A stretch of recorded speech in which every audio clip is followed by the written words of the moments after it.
deceive me when I hurt you. Just say it the way it seems. Can you feel my love buzz? Can you feel my love buzz? Can you feel my love buzz? Can you feel my love buzz?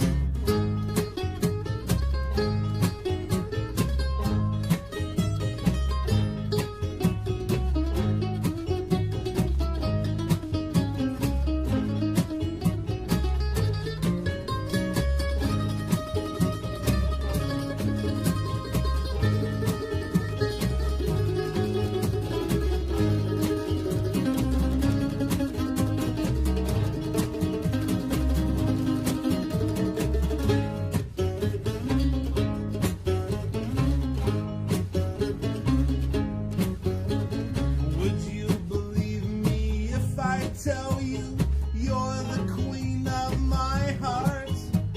Please don't deceive me when I hurt you. Just say it the way it seems. Can you feel my love buzz? Can you feel my love buzz? Can you feel my love buzz? Can you feel my love buzz? Can you feel my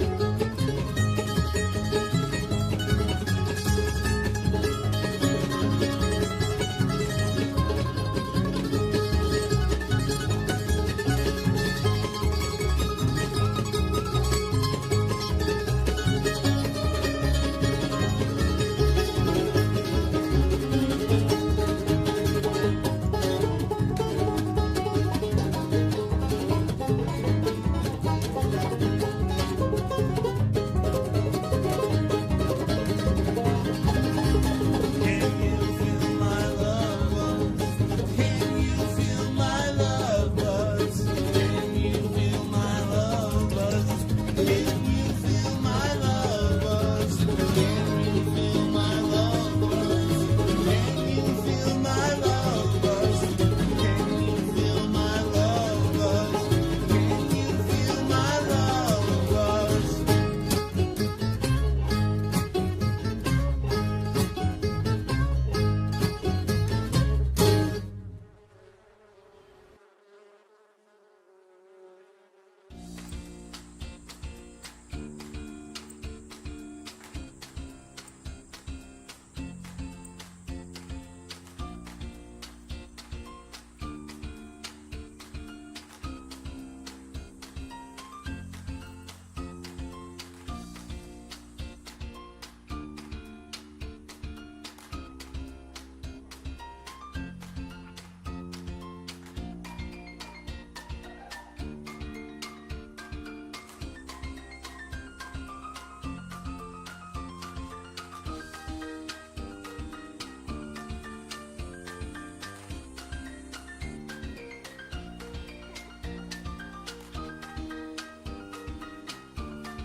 Good morning, my beauties and bees, and welcome to another installment of Live from the almost at Cryptic Corner, Live from the Hive.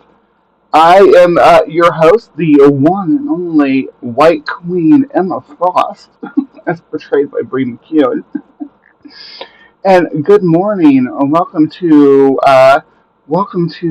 Live from the Hive, a little variety show where we do some anomalous investigations and explore the dark recesses of reality for the secrets that are hidden therein.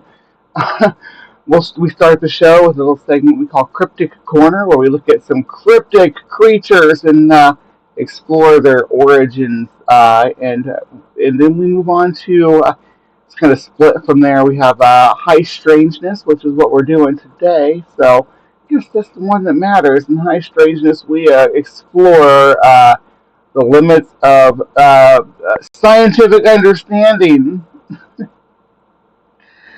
So stick around for that as well. Am I on the right mic? Nope. All right. Glad I caught that when I did. That could have ruined a lot. Let's see. Microphone. There we go. That's much better. Don't I sound much better now? I'm not going to redo my whole intro, though. Just look at my freaking fabulous tits. All right. Anyone want to come to California and help split 29 cords of wood before breakfast? Are you in California? Are you near the wildfires? The double's fine. That's fine. This is what I did so the other day when I did this makeup look, I recorded it, right? And went over all the steps and everything. And then I was saving some stuff, and I'm like, my computer gave me the warning, oh, you only have X amount of space available. I'm like, you know what? I'm going to clear out all this backed up long form content. A lot of it's already saved in my YouTube account, so I'm going to go ahead and delete it. And so I did. And then I realized I deleted that video with it. And I cleared it out of the recycle bin, too, because I was trying to make space. So I had to re-record it again this morning, which means I had to get up at... I got up about 6:15 this morning because I had to... I knew I was going to have to do this, and I was going to have to record it. So normally I would have just went ahead and did it as soon as I got up. But since I had to record it, I wanted to make sure my face was less puffy. Man, this outfit makes my teeth look yellow. Yeah, it was, I wanted to wait till the puffiness of my face went down. When you wake up in the morning, I'm, like everybody is, the blood in your face.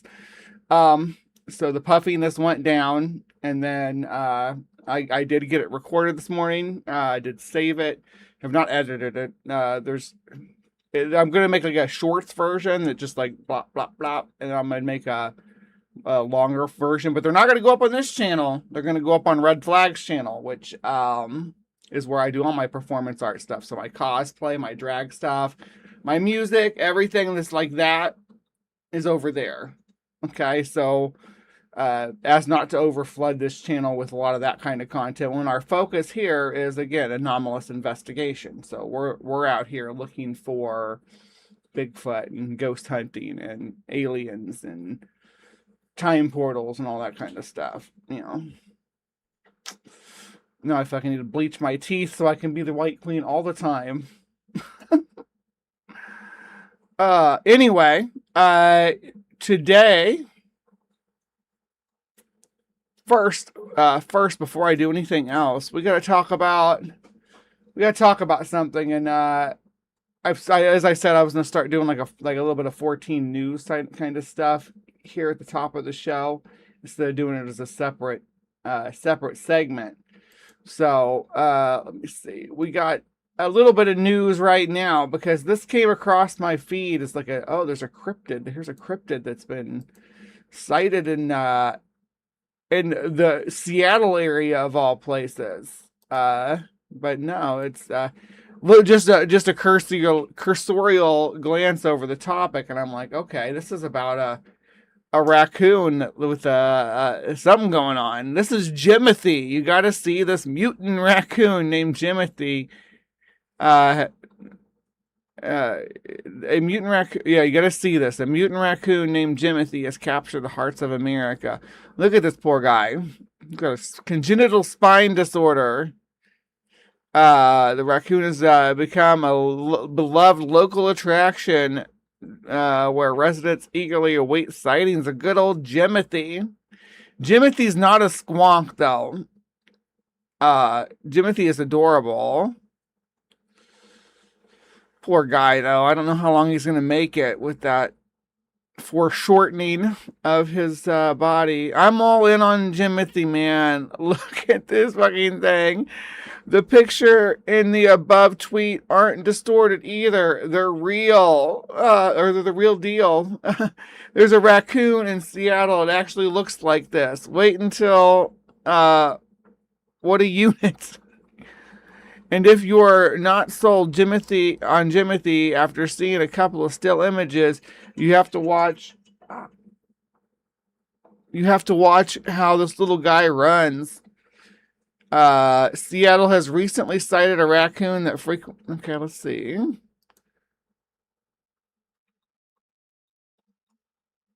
Jimothy? I'd piss myself if I saw a creature run like this running around in my backyard. It looks like a little gnome, right? Taking the trash out at night and seeing the silhouette of this thing would be quite an experience, but apparently he's beloved by the entire Seattle community. The locals noticed the little fella around when he was a baby, and when he was able to witness him grow up to be a massive celebrity, he reached such stardom that some of those clips of him as a tiny kid have resurfaced and caught wildfire online. It looks like we might have a new mutant on our hands. He's so, oh my gosh, look at him. Oh.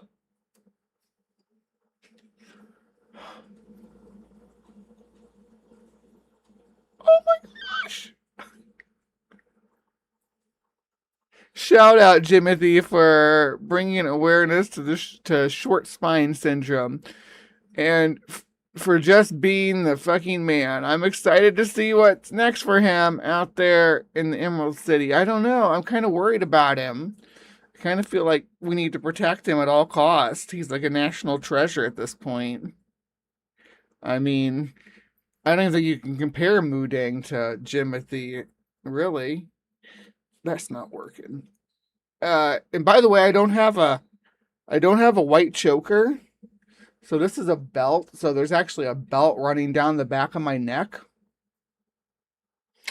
And if you so feel inclined, you could actually pull on it. Just putting that out there. All right, let's go to the polls. We got polls. Jimothy's great, but let's do this. There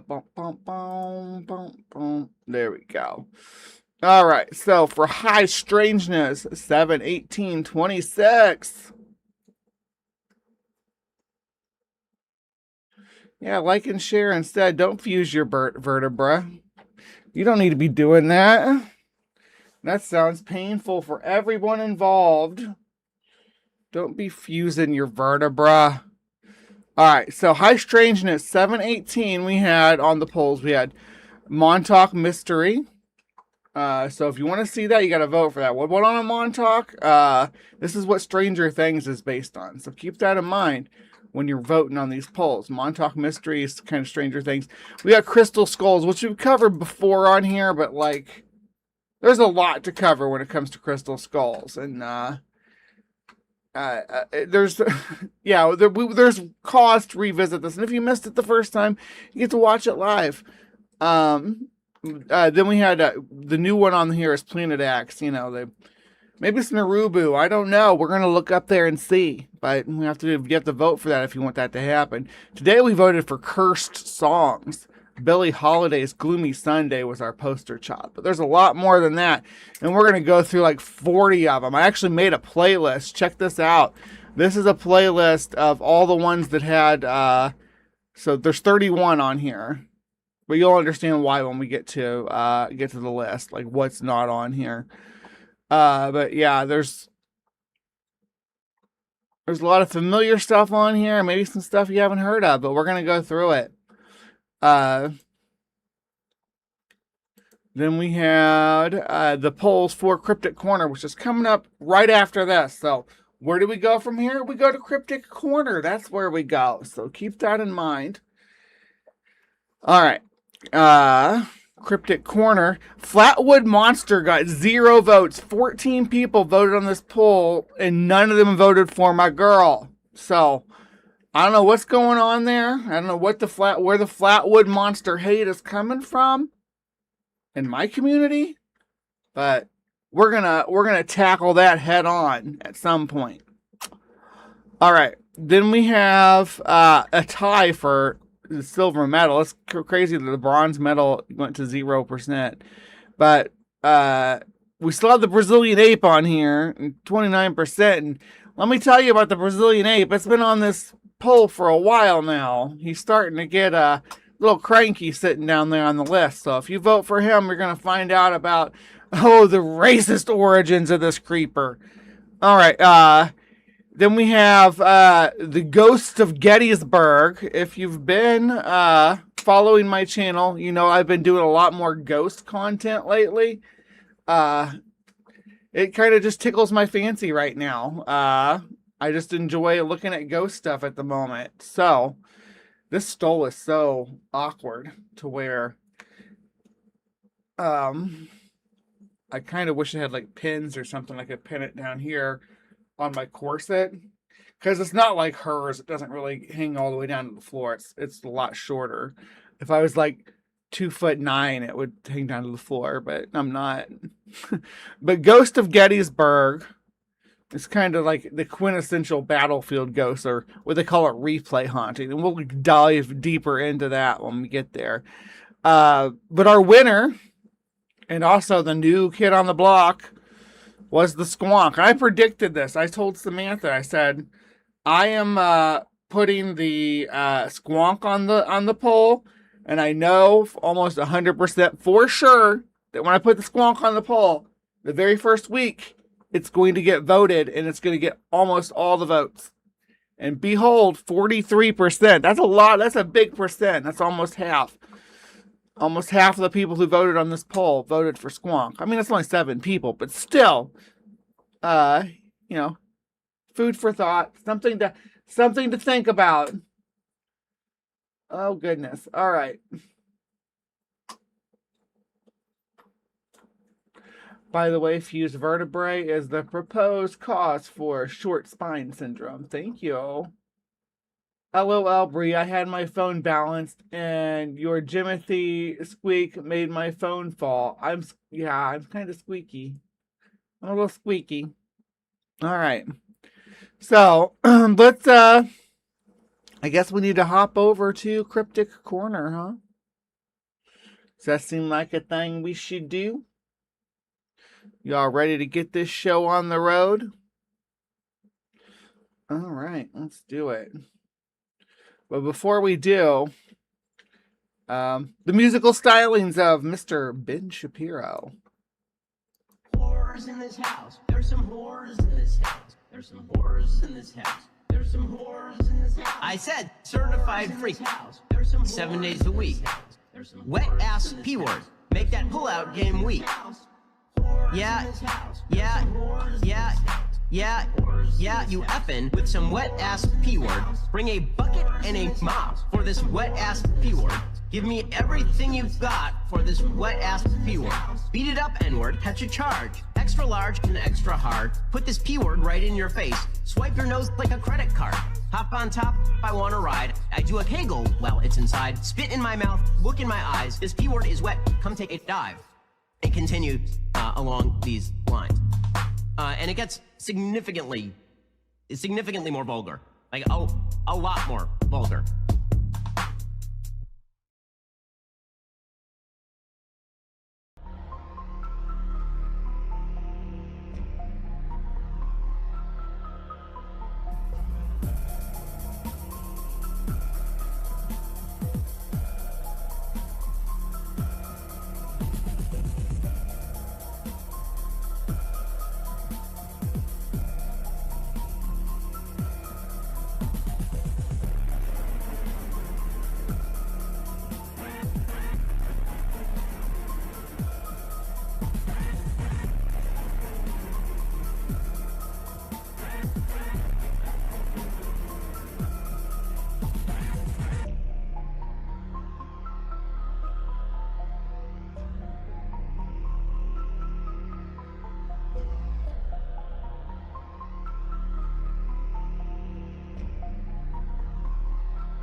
Right, hello, my beauties and bees, and welcome once again to Cryptic Corner, where we explore the unexplained, the supernatural, the paranormal and hidden, the mysterious, the alien, the accursed, and the forbidden.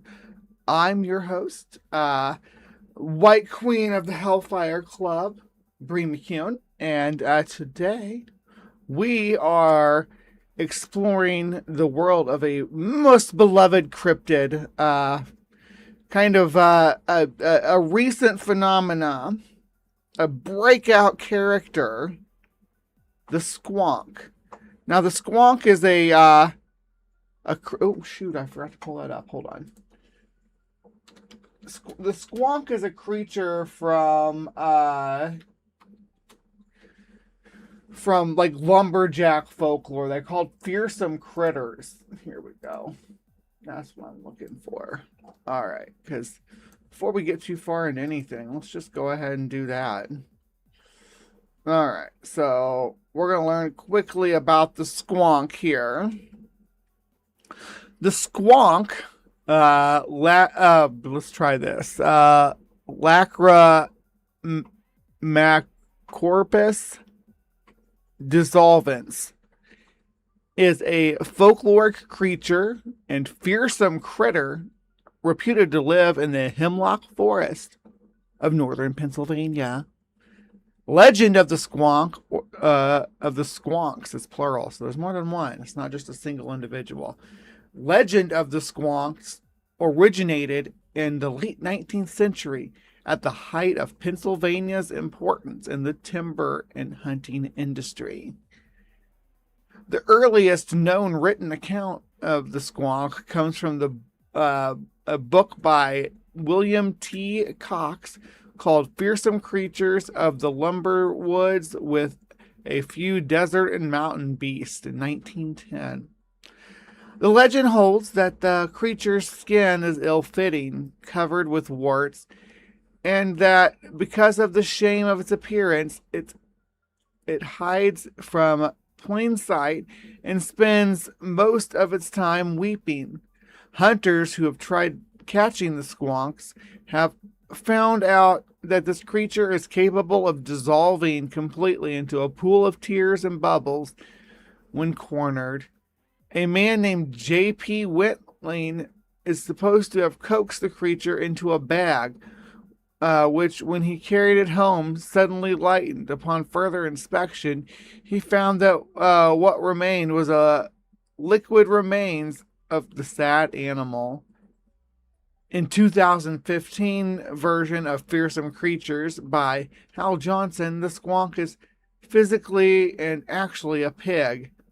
It's covered in warts and has cauliflower ears, covered in wax and hair. Its tusks are yellow and crooked, and its rheumy eyes weep constant tears. It has 4 legs, 3.5 if its right hind leg is transparent. Its fearsome aspect is its contagious misery. It lives in the Pocono Mountains of Pennsylvania. Jean-Paul Whitling, Hal Johnson's arch nemesis and friendly rival, tried to catch one, but like the Squonk, he dissolved into tears and died. The Squonk's method of love and reproduction is binary fission. The scientific name is, again, here's another one, Theristes lacrimosus. So there's this name, Lacramaccorpus dissolvens, and then there's Theristes lacrimosus. Now, so there's that. There's a brief little breakdown. There's a couple different depictions of it. Let's have a look here. So this one's like less pig-like than I've seen, but almost has a hyena-like body from the neck down. It's kind of a weird looking. It's disproportionate. It kind of looks like Jimothy, honestly. Is this Jimothy? Is the Squonk a Jimothy raccoon? What if that's the case? Wouldn't that be crazy? Another depiction. Yeah, I'm starting to really... The second depiction is starting to cement the idea that Jimothy the raccoon is the Squonk. Because, yeah, the foreshortened spine.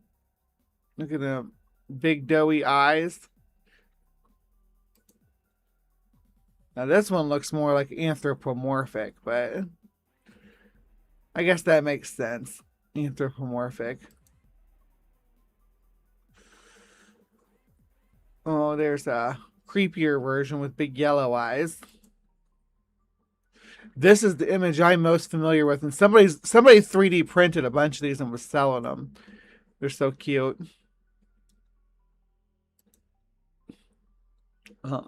Depiction of a trail cam. Oh. Alright, but we're not just going to explore this alone. I found this channel where they went and investigated for this thing called Cryptic Mysteries. So this is Factor. Welcome to Factor. We make shows about cryptids, ghosts, mysteries, and more. Sounds fun. I'm in. Let's do this, Factor. Now, Factor has not too many more, but like, yeah. It has a few hundred more subscribers than me, so we'll see if their production value holds up, and if so, we'll subscribe. As long as they're not, I don't see any reason why we wouldn't subscribe at this point. But as you can see, they got a Squonk video. And they got the snarly yowl, too, which was actually a one that I had never heard of. And Samantha asked me if I'd ever heard of it and sent me a link about it months ago. And it's on the list. I have my Cryptic Corner list here, and it is on there. It's one of our options. There's a lot of cool stuff on there. I should just show you guys sometime.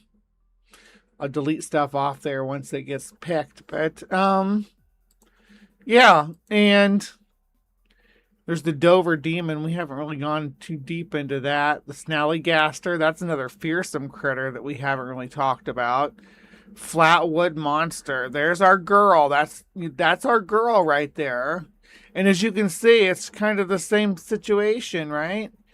Like, they're getting 2.3K views on Snallygaster, but our girl one gets like 733. What? But Mothman did even worse. Mothman only got 221. Jersey Devil got 8K views, though. So, you know, it's a kind of hit and miss in the cryptozoology game, what people are going to be interested in hearing about. So, I absolutely get that. Absolutely. All right, so let's hear what these guys have to say about our squonky friend.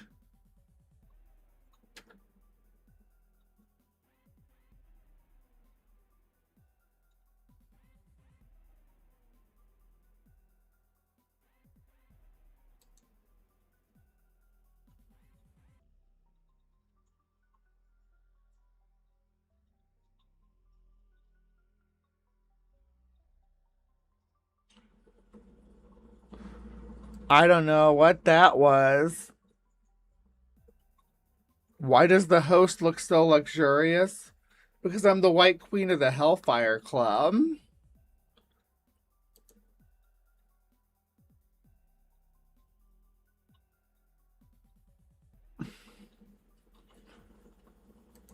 I like that terminology, squonkalicious, and I will squonkalicious, and I'm going to be adding it to just my vocabulary. They really haven't said too much, but yeah, let me restart it. Welcome to Cryptid Mysteries, where we investigate the existence of cryptids. Are they real? Or can we finally uncover the truth? We'll analyze the legend, compare the evidence, and then head on site to see if we Can solve the mystery. I'm Peter. And I'm Trevor. And this week, we're heading to Pennsylvania to investigate the Squonk. But I didn't want you all to miss out on that squonk sound. So this is Squonk country, huh? Sure is. Squonkalicious. Well, we're doing this investigation a little bit differently because the squonk only comes out either at dawn or dusk. I'm ready to find some squonks and help them boost their self-esteem and morale and help them get on track with their life. Maybe go back to school, get a career, get a girlfriend or boyfriend, whoever, and really get their shit back together and try not to evaporate into a puddle of tears. The squonk is a cryptid creature that Sometimes I feel like I'm gonna evaporate into a puddle of tears, but you know, we get through it as a family, right?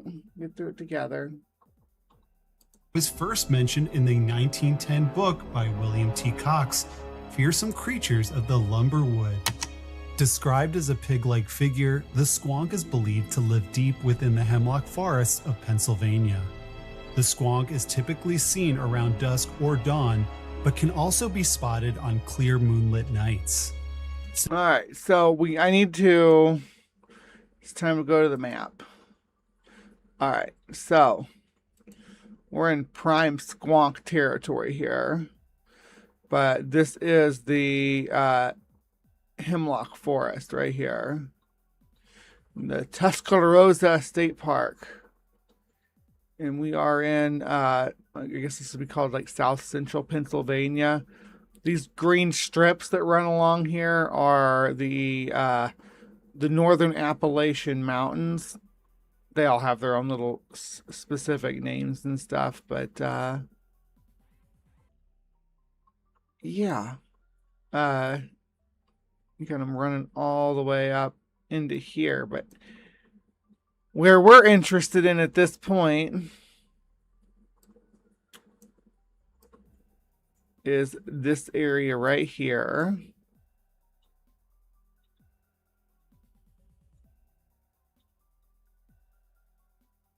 The Hemlock Nature Area. Right? Now, this isn't our first time in this part of the world, but we're going to drop down. Let's drop down right here and see what this place looks like. So this is like, apparently this is prime squonk habitat. They mark these trees to let you know how many squonk sightings there's been. No, I don't know why they've marked these trees. But this tree has glitched out. Let's see. Is there any squonks hiding in the bushes? Now, there's not, as you could see when we hold our guy, there's not a lot of places like in this strip right here where you can drop down. But let's drop down in this little curve here.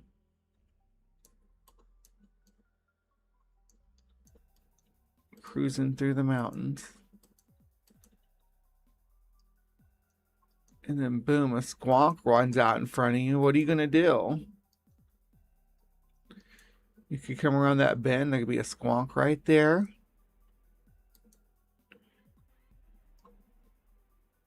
This is kind of pretty though. Anyway. Since the squonk is so hard to find, its size has been widely disputed. Some believe they can be as large as a few feet tall, while others believe them to just be a few inches in size. What is undeniable about the squonk, however, is its unpleasant physical appearance. Commonly described as being the ugliest creature in the world, the squonk has misfitting skin and is completely covered in warts and moles. I have misfitting skin too, baby. I just squeeze it into this outfit. To its appearance, the squonk is said to always be in a constant. I had to do some alterations to make my skin feel right too. I believe in you. Don't cry. We're gonna get you through this. State of unhappiness, and experienced trackers are said to be able to find the creature by following the trail of tears it leaves behind, and by listening for the faint sounds of crying deep within the dense hemlock forests. Feel really bad for this one. Yeah, me too. I mean, first they described it as looking like a pig, and then I was like, I'd be pretty bummed out if I looked like a cop too. Nice. Once you just started That was good. I like that. A cab. describing the size of the Nice. thing, I was like, oh, okay. I mean, like the animal. The You've never pig. seen a tiny cop? Since the hemlock forest is where the squonk is said to be found, this is where we will begin our investigation. First, we'll head to the area during the day to see if there is any evidence we can uncover of the squonk in broad daylight. We'll then establish a search area based on eyewitness accounts, and then place trail cameras in random locations near where the squonk has been seen in hopes of capturing visual or audio evidence of the creature.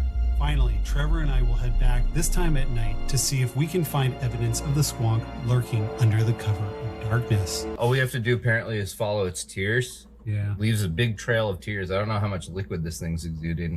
The legend of the squonk first Are the tears? Maybe the tears are like, you know, in Predator, how his blood glows, and that's how they track it. Maybe the squonk's tears are like that. That'd be pretty cool.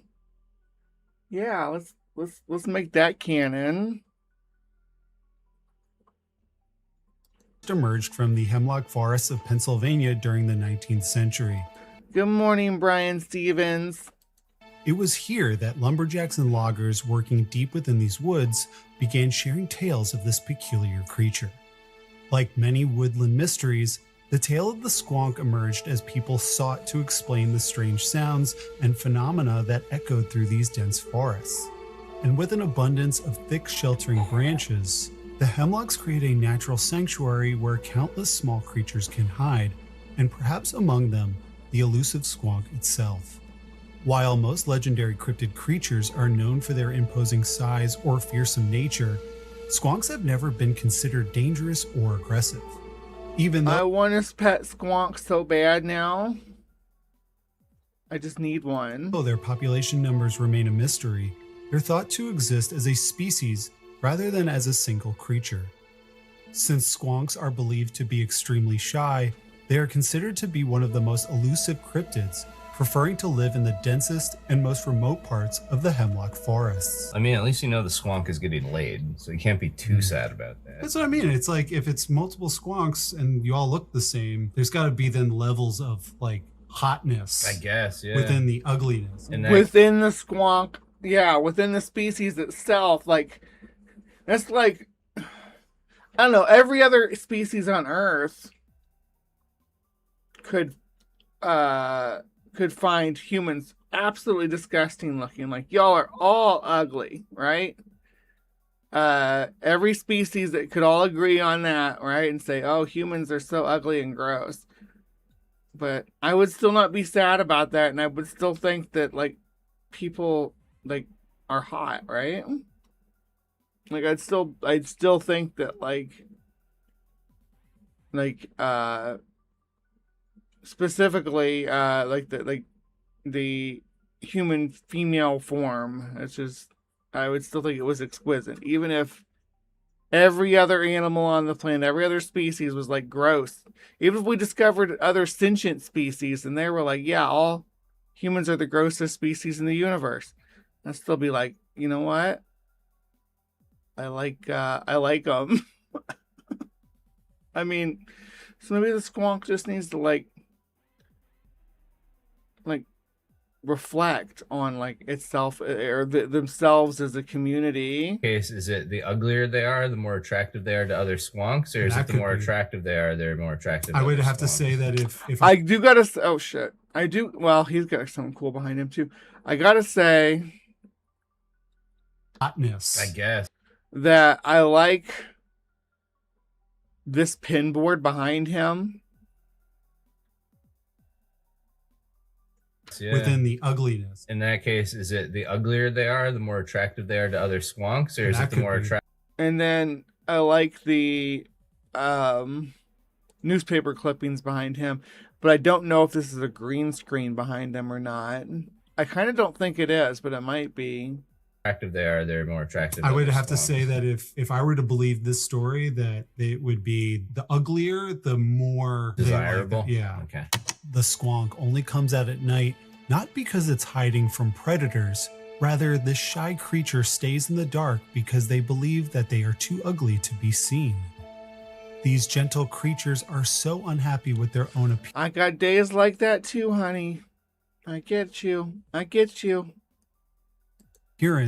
That they spend all of their time crying softly as they move through the forest. It's thought that you can tell when a squonk has passed by from the trail of tears it leaves behind in its wake. I mean, it should make itself easier to find, though, because we have a lot of advancements in technology. I know some good plastic surgeons that I could refer it to. You know? If you are ugly, like that's kind of your thing. I mean, there's a plenty niche of for ugly everyone. people. The squonk could start an OnlyFans. I'm sure it would be huge. Huge. Only squonks. I'm gonna like put myself up on there. Would you all subscribe to my Only Squonks account? I'll put on a little fake piggy nose or something. Oh my god, I mean the folds in its skin alone. Yeah. This is making me so horny. I'd subscribe to that. I'd buy that for $1. While the squonk's ugly looks cause it to always be in a sad state of mind, squonks have a more unfortunate feature that makes life especially hard. The squonk has webbing in between its toes, but only on its left side, causing this poor creature to continually swim in circles when it finds itself in water until it inevitably drowns. You think they're but it can it could still swim with the other leg though, right? I mean, animals with hooves swim good sometimes. Water buffaloes come to mind. fans of The Cure? Just listen to that song, Boys Don't Cry, and just cry to it all day. Like, I'm trying. Adding more salt to the wound, because the squonk needs more. The squonk is considered to have a very low level of intelligence. I mean, if you swim around in a circle until you die, I don't think that's so bright. So yeah, but to be fair, it has. I think it's a physical limitation, though. It has nothing to do with intelligence. There's a physical limitation that causes them to swim in circles. Is webbing on one of its feet, so it's kind of like has this terrible disadvantage in life. How do they fucking keep living then if they're this fucking dumb? Maybe they're like rabbits and they just They have breed. hundreds and hundreds of kids in their litter. In theory, catching a squonk does not appear to be very difficult. However, keeping a squonk captive has proven to be impossible. It is widely noted that I don't want to keep him captive, though. I want to befriend him and offer him a place of rest and comfort, and we can just be friends and snuggle and stuff. Yeah, it doesn't have to. I just want to like be his friend and not have him cry no more. when a squonk is cornered and has no way to escape, the creature will just dissolve itself into a puddle of its own tears. We're coming back with a bucket of water and be like, look, we found one. It's tears. There was a squonk. Like, was Ben Shapiro talking about the squonk? Could we do a re-edit of that? Or every time he says P word, we edit in squonk instead? Need a bucket and a mop for this wet-ass squonk. In here, I promise you. And it just cried itself into a puddle of tears. We didn't catch it on camera. Getting a head start because you guys can walk a lot faster than me right now. Let's see how I like those ferns. far Trevor will go before he notices that we're not following him.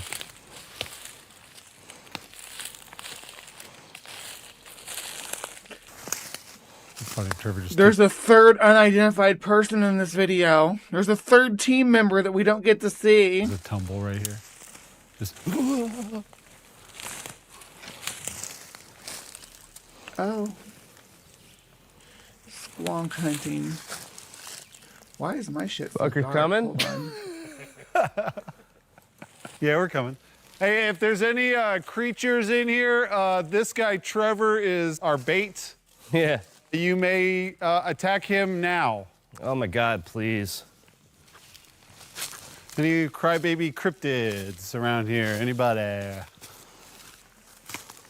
we go. This is a massive trail of tears right here. Yeah. This must be a massive squonk that comes right through here. It's one sad squank. There we go. The closest anyone has ever come to capturing the squonk occurred sometime around Had to adjust the lighting on that. Dang, that was dark. 1910, when a man claimed he had cornered and caught and it just gets more vulgar from here. Except for with Squonk, you'd be like, and it just gets more, well, Squonkalicious from here. Yeah. Squonk inside his burlap bag. When he opened it to show everyone what he had captured, there was nothing inside except for a pool of water, which was said to be from the squonk having melted into its own tears. The most famous account you may hear about the squonk comes from the legendary Paul Bunyan and his Great Blue Ox from 1926. I love Paul Bunyan so much. I think that he needs to be revised. They keep remaking like King Kong and Godzilla and all these other sort of kaiju stories. I would love to see like a revised version of Paul Bunyan as sort of a frontier hero titan kind of giant person fighting whatever, supernatural forces or whatever, to give him an interesting storyline. We need that. That's a good piece of American folklore media that just like kind of flounders. Last time I saw anything with Paul Bunyan was that John Goodman, C-list. John Goodman played Paul Bunyan, but it was like a C-list animated production company in the style of Toy Story around the time that like Toy Story 2 came out, I think it was. And the animation wasn't there and it wasn't very good. I love John Goodman. John Goodman could continue to play freaking Paul Bunyan as far as I'm concerned. But I'd like to see like some a modern take on the folklore. Other characters too from that batch, like Pecos Bill. Let's mix it up. While Bunyan and his logging crew were cutting down hemlock trees, they began to hear strange crying sounds in the distance. That was just two lumberjacks butt fucking each other. Like, we have to come up with something. There's a swamp. Yeah, We're the swamp over there. Don't look down here at all. The men. We talked about that with the Wampus cat last week. Was it last week? I think it was last week. We talked about that though. How the men were off doing men things and the women weren't allowed to see what they were doing. So we know they were doing gay stuff, right? We know. Boys, it's okay. But it's just funny that they would come up with and make that same inference. Yeah, there was a Paul Bunyan scene in It Part 2. But there was a Paul Bunyan scene in the book.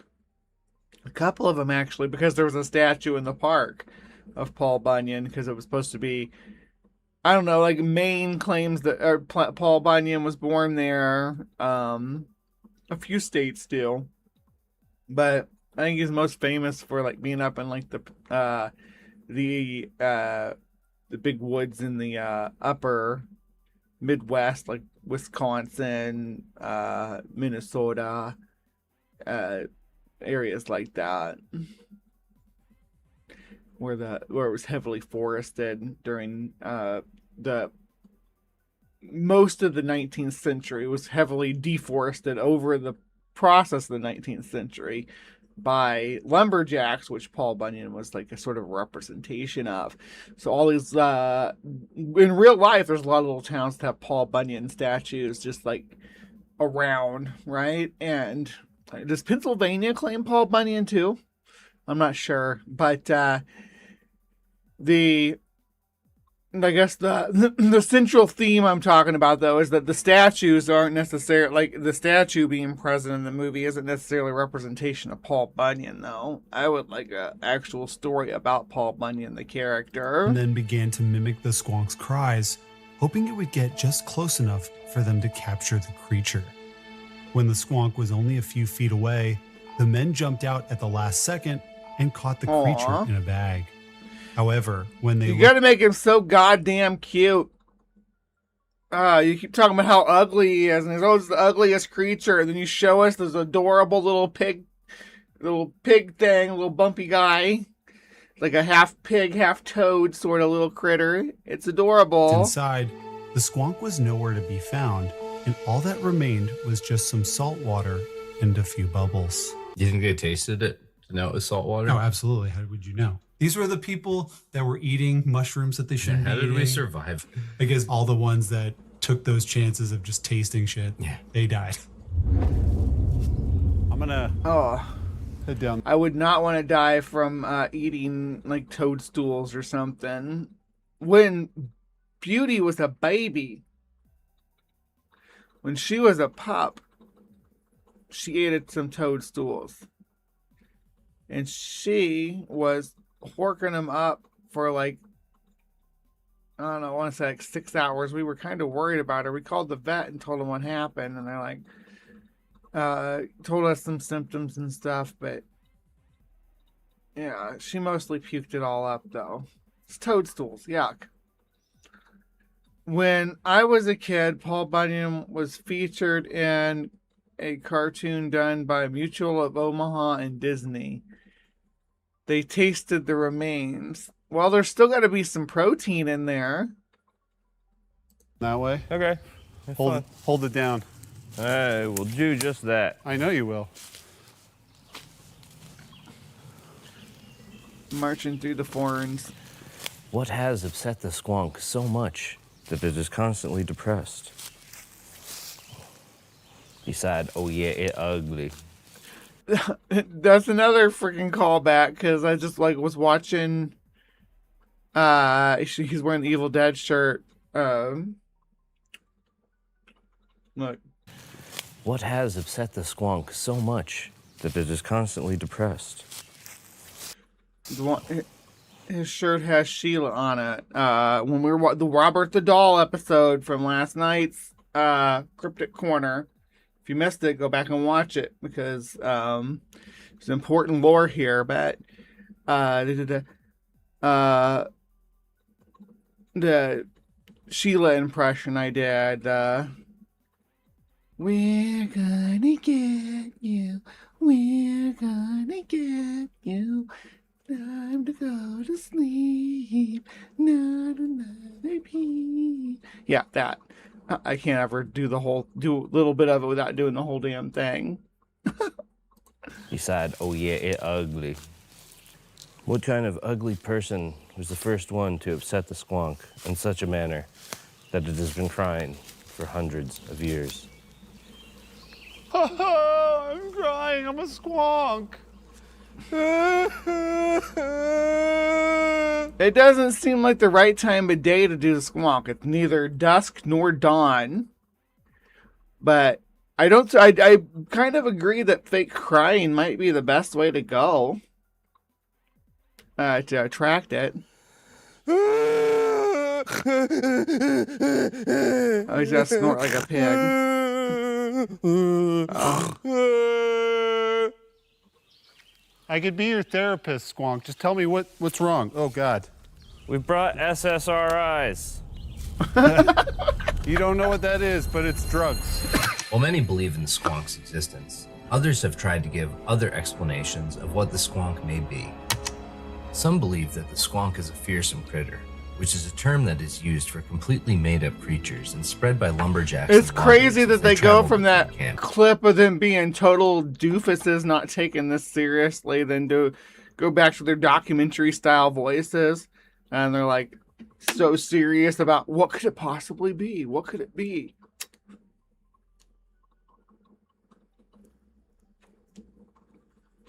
Is your dog's name Sheila? Swapping stories. While some fearsome critters were just tall tales meant to entertain, others helped explain mysterious sounds that were heard deep within the dense forests. Some stories were used to explain And away yeah, I'm getting high. You gotta get high to get through this. So smoke them if you got them. I don't condone drug use, but I certainly imbibe in the use of marijuana. strange events, including the hide behind, which was a fictitious creature that was blamed when loggers would mysteriously go missing. Another example was the tree squeak, which was used to explain strange noises heard deep within the forest. The hide behind. Also, the reach around. Yeah. Got the hide behind, the reach around, the upsy Hide behind, the reach around, the donkey punch. doozy down. The tree squeak was usually the lumberjack. That's only heard upon initial penetration. After that, it's different cryptid. It's the tree moan. I got it. Was usually the lumberjack.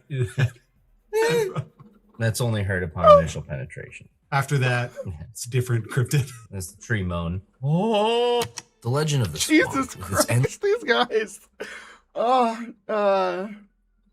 Yeah, they get you all serious, and the next thing you know, they're like, they reach around the circle jerks. Oh God, what if there's a cryptic? That's what they could have. The Wampus cat is just a misidentified circle jerk, for real. endless tears and unfortunate fate has grown into more than just a logger's tale. It's now part of Pennsylvania's rich folklore, reminding us that even the saddest creatures have their own special place in the stories we tell. And who knows, perhaps there's the thing, like 20 seconds ago they're talking about the reach around and making orgasm sounds, and they're like, a rich culture and folklore of Pennsylvania. somewhere in the dense hemlock forest, the shy, weeping The tone Squonk are shifts. still out there, swimming in circles, hiding from our watchful eyes. Squonk!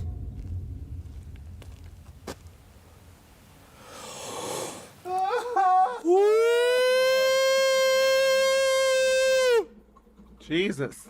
That went far. Stop. Look off. Eat a dick. Yell that into the void. Eat a dick! It's fucking bother Charlie. What's getting you? Fucking big ass hornet. Let's try eat a dick again. Eat a dick! I don't think the Squonk's gonna come to you yelling at all. All right, Most no creatures are gonna Squonk's avoid here. you yelling. It's time to come back later tonight. Oh, that's crazy. I think those are definitely dogs. Woke up It's like dogs. It could be coyotes. Now it's offended. There's the coyotes in the Northeast and the northern Appalachian mountains are part timber wolves, so they're gonna sound a little bit different than, well, ours are part timber wolves, or ours.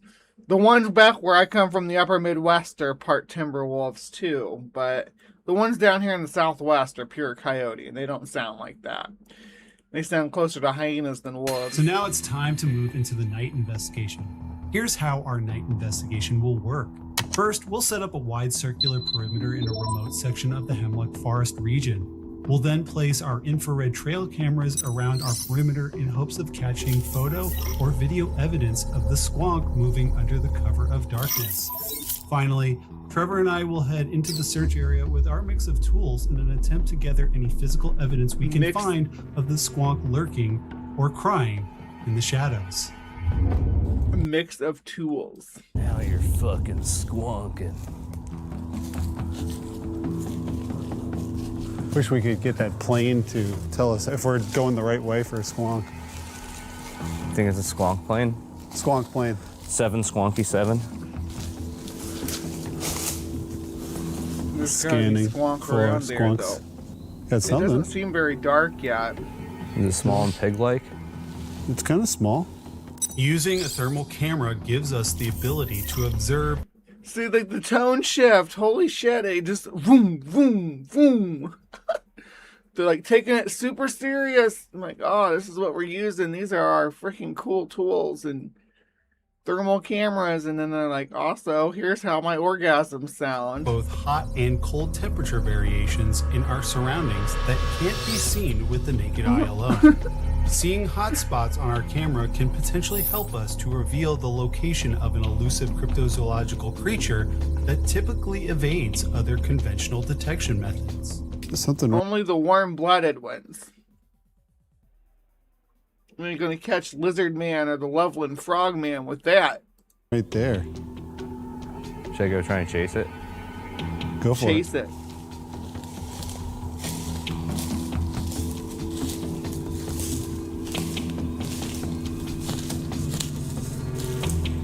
think it's just a rock, Peter.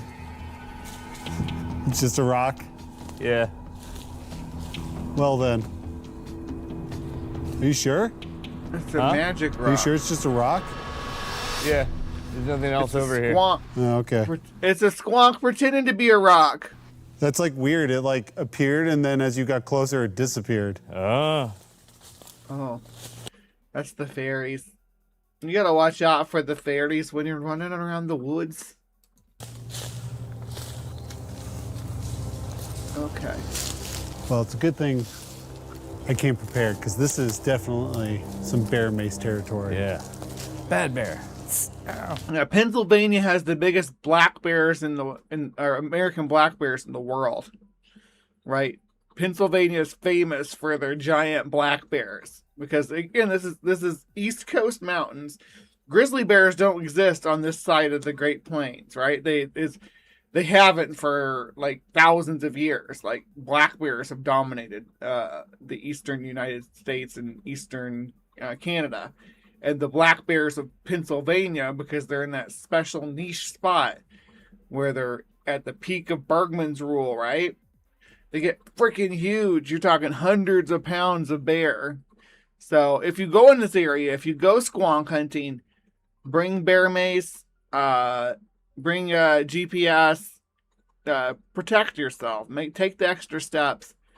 And that's if you go out cryptid hunting at all. It's fun to have thermal cameras. It's fun to have, trail cams and audio recording devices and all this interesting gadgets. But it's also important to have the basic survival stuff that you need. And two things that are always going to be important, right? Those are the two things that you need to focus on: having a GPS and then having bear spray with you, or some sort of defense. Bear spray is more effective than guns. When you go into the forest, your survival rate goes up with bear spray higher than it does with a gun. And you can use bear spray on a person that attacks you, that's trying to attack you as well, or a mountain lion, or wolves, or a pack of wild dogs. It doesn't matter. Any kind of critter that starts to try to give you trouble is going to be susceptible to that bear spray, right? So keep that in mind. It's a great defensive tool, and you don't have to get a license to carry it, and you're not actually accidentally going to kill yourself with it while you're out there. So, yeah. And I gotta speed this up a little bit. Squonk. Oh, the shaky How are you, cam's Squonk? sped up. It's Are you here? Getting into the thicket. Yeah, man. Like my thicket of pubes. I mean, hey, we're gonna see a squonk. Ah! Let's head over in this direction. Yeah, that's what I was thinking as well. Also, His thicket of pubes. This is like like Seth MacFarlane production. I don't know. in addition to. Because we wanted to go over here.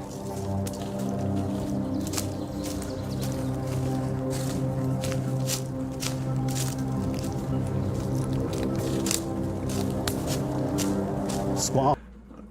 Black bears here are pretty small. I was able to scare 2 bears off from getting into my garbage by waving a long sword at them while wearing my wife's pink robe. Okay. You know, if you do you, baby, it's fine with Bree. I love fairies too, Kyle. Squonky, squonky, squonky, squonk, squonk.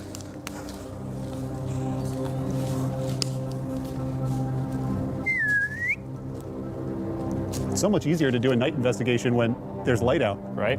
It's like, why didn't we think of this before? Yeah, I thought you were just trying to trick us. Like Remember, like movies all the way. Well, there's some production companies will still do it, where they try to like use filters and say, "Oh yeah, this is a night shot," and it's not. Yeah, this is not 3 a.m. But I don't ruin. You're ruining the lore, John Fabiano. The idea of you being like just like hanging out in your wife's clothes with a sword is fun. Hey, Squonk, come on out. We just want to tell your story. We're here to make you feel good about yourself. You're not ugly. Right, Trevor? It's not ugly. It hurts me, dear, that you don't have any faith in yourself. But I've got faith in you. We just want to help you. Help us help you. Maximum zoomage. Scanning the horizon. Squonk, Squonkington. Where are you? I believe the third person is a woman, based on the voice. The fourth wall in this video. Trevor, Huh? I'm going to go down the hill. Okay. Investigate down by this I river. guess his name tag. He's Peter. If he runs into the Squonk and be like, "My name's Peter. My name's Peter. What's yours?" Hopefully nothing gets me. Just want to see a squonk. Just one squonk. That's all I ask. Just one cryptid, you know? Just one cryptid. Hemlocks are nice, though. They are very nice. I would definitely live here if I were depressed. Drink my depresso espresso. Oh, almost. He trips and they play like dramatic freaking music. I swear this production is off the hook. It's just no bears. Or mountain lions. Or dinosaurs. Well, bears are a real risk, but mountain lions, probably not in Pennsylvania. If you were in the western United States, again, that's a different story. Eastern cougars, while I think that there are still maybe some, fingers crossed, maybe some still out there, were declared extinct in 2011, but they hadn't been seen in like 80 years at that point. So, yeah, smoke break. I wouldn't think you'd worry about that. And dinosaurs, while that forest is definitely full of dinosaurs, like probably more dinosaurs than mammals, I would say, I don't think any of them are big enough or carnivorous enough to hurt you. You piss off an owl, it might start dive bombing you, but other than that, I don't think there's anything in there that would bother you. Like, again, like coming up on an owl's like nest, or it's like fledglings or whatever, that might cause problems because they like old growth forests like this. This is I'm assuming this is old growth. I hope it's old growth. Usually mountains like this are, though. Once used to be dinosaurs that are now birds. Oh, he did acknowledge that dinosaurs are birds, or birds are dinosaurs. Yeah, I'm taking smoke breaks too. My shot during the day is kind of cool. Watch when it changes though.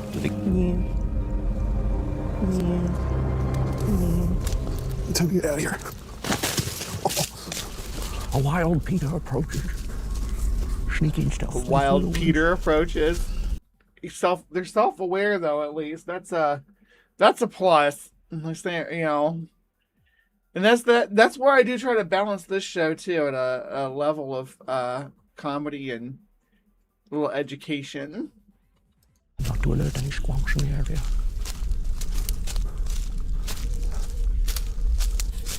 That was nice, but it's definitely a hike. I was hearing some stuff down there. I don't know what it was. It sounded like a lot of wrestling around down at the water, but Oh, yeah, I heard something over there.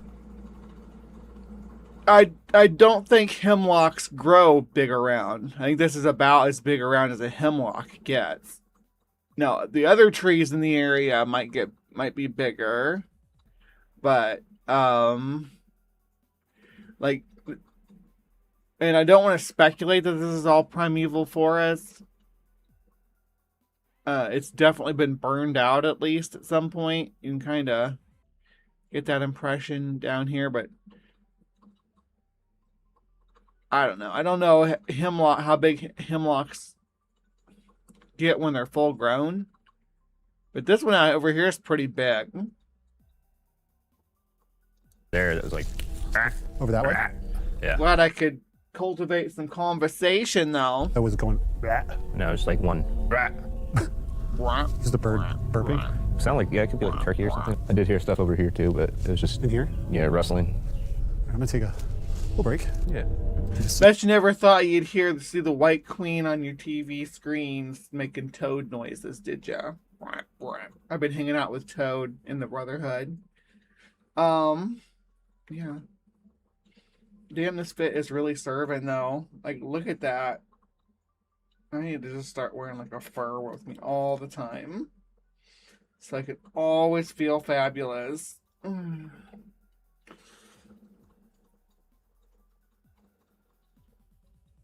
Yeah, old growth forest has almost no undergrowth due to the shade. Yeah, it'll have like, well, there was in the old growth forest will have fern, because ferns don't they're kind of low light or less light, filtered light preference. They actually don't do well. Ferns can, depending on the species, some ferns do well in bright light, but like Boston ferns do well in bright light, but like these ferns that we're seeing here are low light ferns that grow in the undergrowth of the canopy. But I know nothing but what I'm observing IRL. Yeah, well, it depends on the type of tree. Yes. Why does it keep doing that? It like cuts this. That's all right. We'll leave it alone. On the tier log. I got a fucking log you can sit on. Oh yeah. Hear that? You hear that, right? I used to have this really cool leaf poster of all this, so I could like, I got to a pretty good point where I could identify trees by their leaves because I had that poster that was on my bedroom wall and I just stare at it all the time. This was before you had like an iPhone to stare at until you fell asleep. When you go lay in bed, I mean, you could read a book, but you had to have a lamp on because the screen wasn't like lit. But anyway, so I just like lay in my room, and there was a poster with all the different leaves of the different trees in North America, and I just kind of stare at it. Thank you, Aunt Jer, for advertising for me. I appreciate you. That's Pennsylvania old growth trees.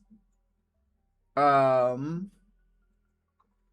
be 6 inches thick at the base. I grew up near an old growth forest in Ohio. None of those trees are over 150. Okay. I will work to elevate you.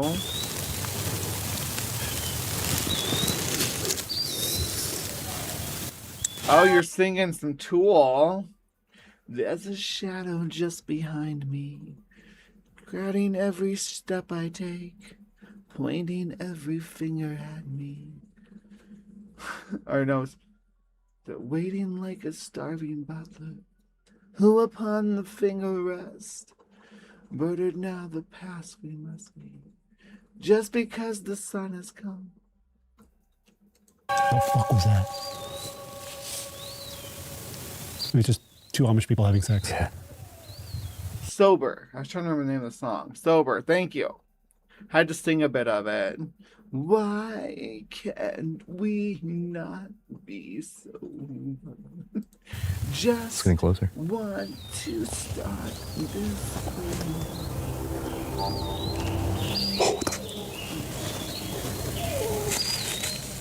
Can't sing too much or we'll get a copyright strike. It's two of them. Owl.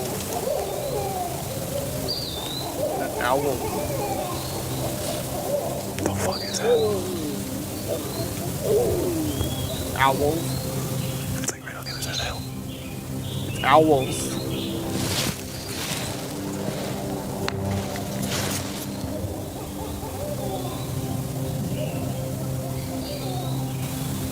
I don't know what kind of owl. That's on my head. Fuck out.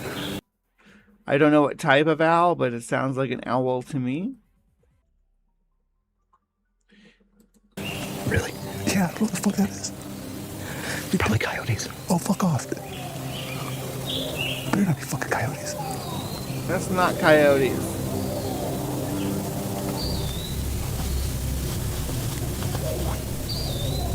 I think they're passing above us. Yay, hey, let's celebrate that. The human Tommy's been a member for 2 months now, stomping them Bigfoot stompers across the screen. If you want to be doing that, like Tom and like Deviant can do, you gotta just subscribe. Sometimes some people will drop by that'll dish out some channel memberships. So if you're around when that happens, you might get one. Or you can hit that little dollar sign right there at underneath the chat, and it will give you an option to do memberships. You can also gift memberships to other people. You can buy super chats and super stickers. Lots of fun stuff you can do to help support the channel down there. We have had a little bit of some schisms lately in the community that's sort of had me parting ways with some people. So yeah, the channel is our viewership is like way down. It doesn't matter. I don't do this for viewership mostly. I do this for fun because I like dressing up in cute outfits and talking about cryptozoology and anomalous phenomena and stuff like that. So, but yeah, if you want to help out and help support the channel, definitely you can hit the subscribe button first and foremost. There's a subscribe button. You can join the channel, like channel memberships. Bugbot in the side chat will drop links to my other stuff. And then you can subscribe to my Patreon. There's my adult content stuff that's listed out there. You'll see occasionally. And yeah, there's my Buy Me Coffee, buy a cryptozoologist a coffee thing. That's the best way to help support me. By the way, at the end of this month, I do have some people to thank. I don't do the when it comes to Buy Me Coffee donations. I'll do those at the end of the month. We do them in the side chat live. I'll shout them out live.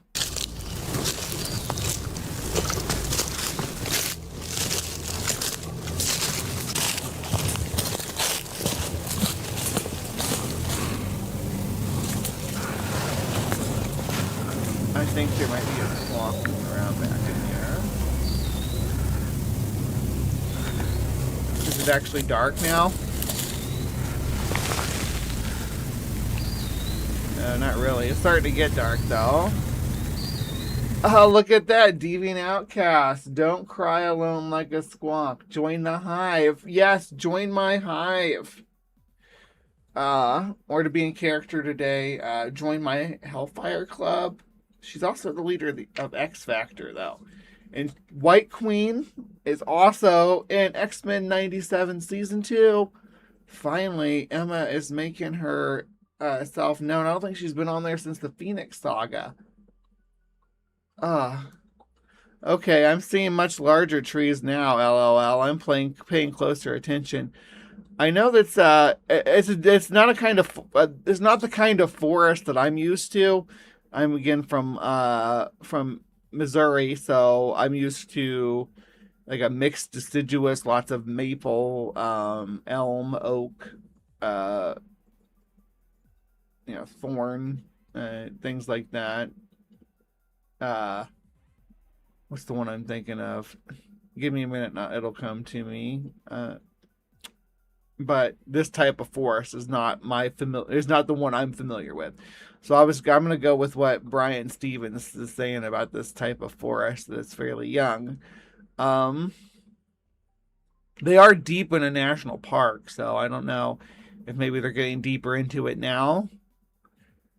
Because this area was, heavily, the timber industry was wild in Pennsylvania and New York in the mid 19th century, on into later centuries as well.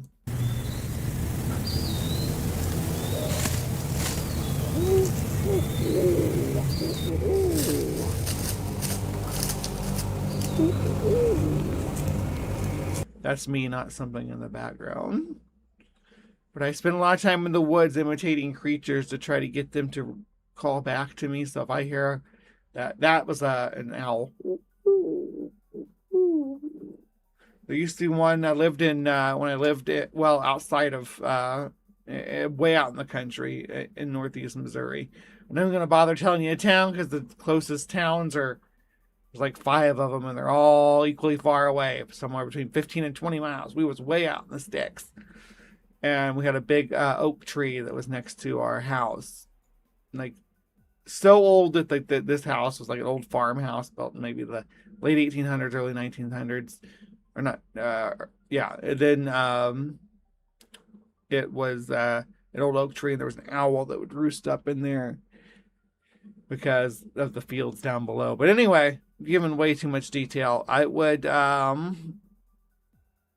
it would sit there and call, and I would try to get it to talk to me. I don't know if it ever was actually talking to me or if it was just calling too, but like I love the sounds owls make. I think it was I'm not sure. I think it was I don't want to say it was a great horned owl. It was a big one though. Going by the leaf patterns, most of them are hardwood, around 100 years old from what I see, but no old forest. It's at the turnover from second growth to old forest. Our forests in the Pacific Northwest are mostly coniferous. Yeah. I love the Pacific Northwest, those mossy forests out there, like in the Ho-Ho National Forest.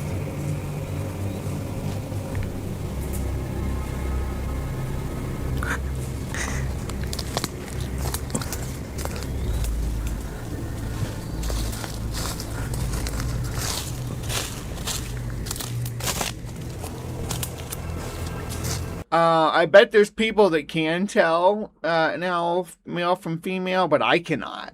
I can identify owl calls for you, but I can't do it just like on the spot. At least not in Pennsylvania. I could probably do it in Illinois, but not in Pennsylvania, not in the Pacific Northwest. Aunt Jer actually sent me some owl calls a while ago. We did. It was a great horned owl, wasn't it? I think it was.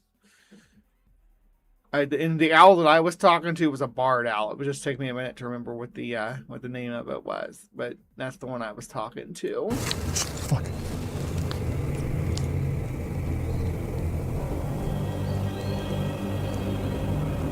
Do you remember which way the car is? I think that way.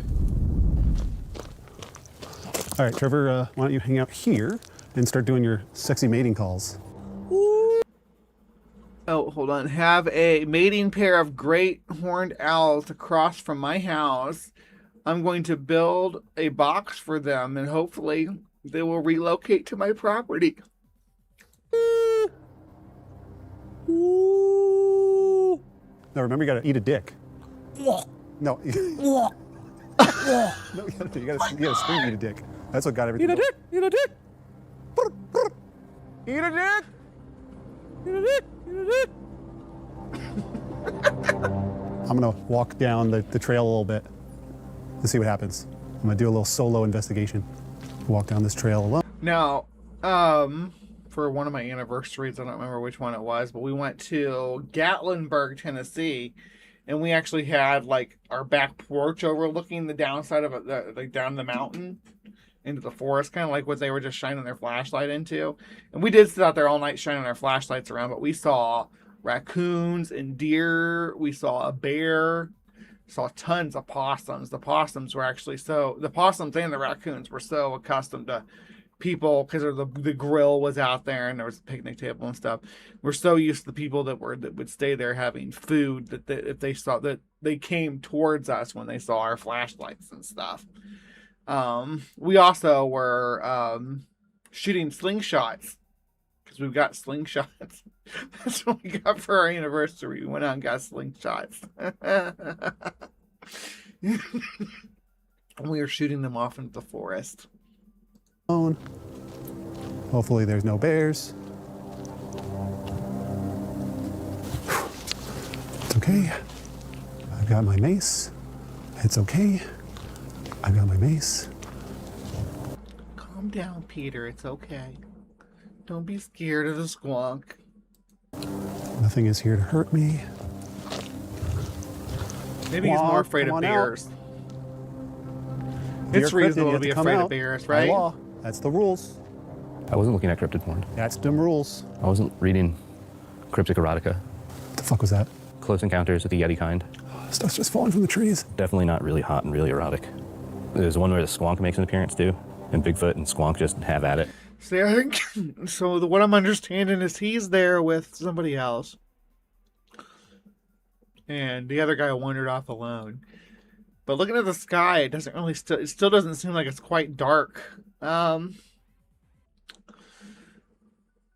We have barn owls live close enough that rabbits are in check, but still around. Yeah. Does the hooting drown out the screams? Unbeknownst to the video host, they are being filmed by others who have become convinced they have found a pair of squonk. Is the plural of squonk squonks or squonk? Like a herd of squonk? Or a herd of squonks? I don't know. Yeah, go split your wood, dude. Have a good one. It's there to hurt him. Everyone stay safe. Yeah, we will do. But the Bigfoot's a lady Bigfoot, so the Squonk is like trying to mount her and shit. It's really funny. Woo!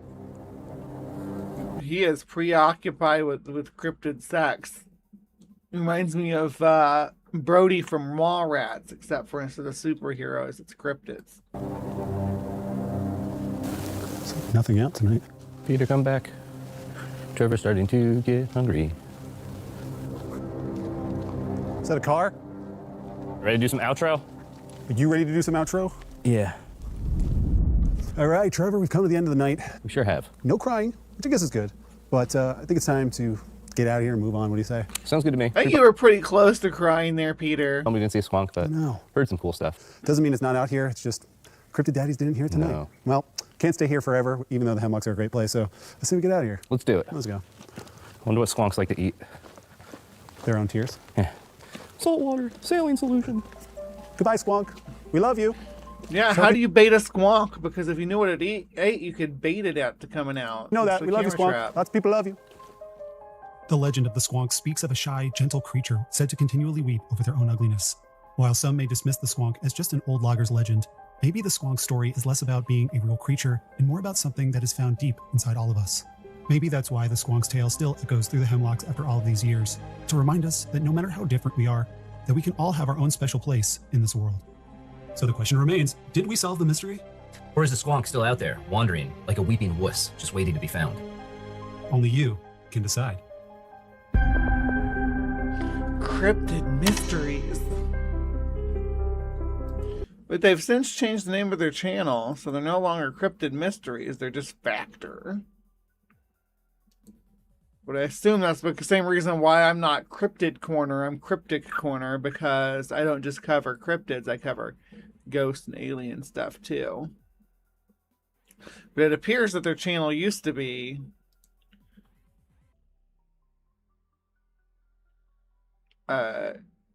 called Cryptid Mysteries.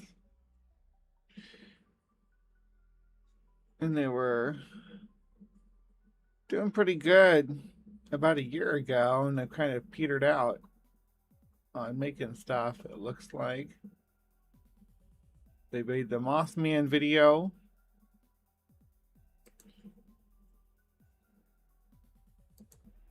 A lot of effort does go into doing stuff like this, though, so it makes sense that maybe they wouldn't be able to do stuff all the time. But for a while there, seems like they was going all over the Appalachia area, at least in the Ohio Valley area. But yeah, this is Factor Entertainment now. We are Factor, their link tree. So if you're interested, I like this channel. I'll subscribe to it. I might come back. I might come back to him as soon as the Flatwood Monster. I don't know. I always do that. I think that it's kind of shady of YouTube to like be like, oh, you subscribe, but you want to subscribe, but you don't want notifications when they release stuff. That's like, what? Anyway, so that was our coverage of their hunt for the Squonk. Came up with no cryptids, but we did learn quite a bit about Trevor's interest in cryptid sex, which I guess is something at least. So, be kind. Take care. We'll see you next time. All right. Thank you so much for sticking with me live from the Hive audience. Even though there's only like 11 of you. I don't know. Yeah. This has been a fun show so far. But don't go anywhere because we're going to be back. I just got to go potty and refresh my coffee. And then we're going to be looking at like cursed songs. So, yeah. We'll see you back here in just a moment.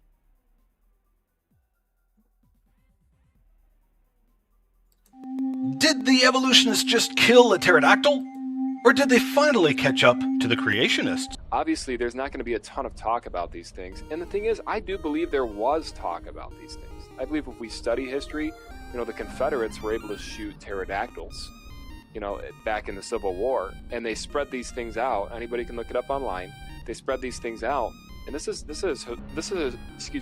a historical fact. So, they spread this thing out, and it's got a huge wing length. And it's a pterodactyl they shot. So, of course, these things have been around. Now, they went extinct, obviously, slowly, but surely.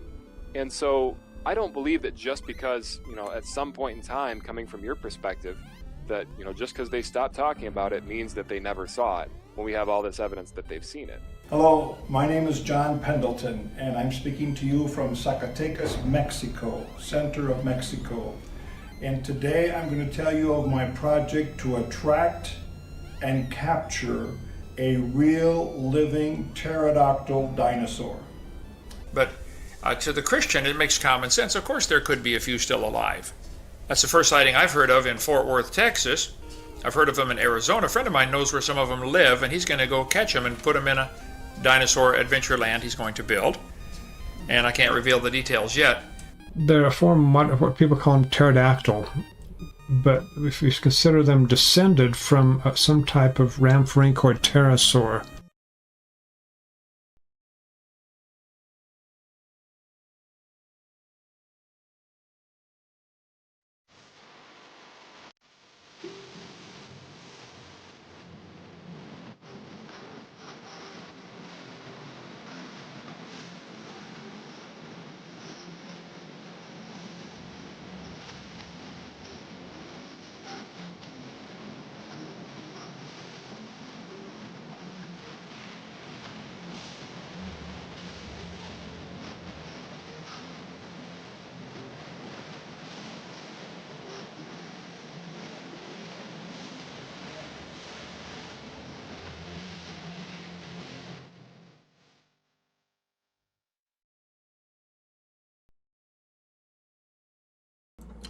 Hey, I just I not even ironically just took a big old hit, so I just need a second.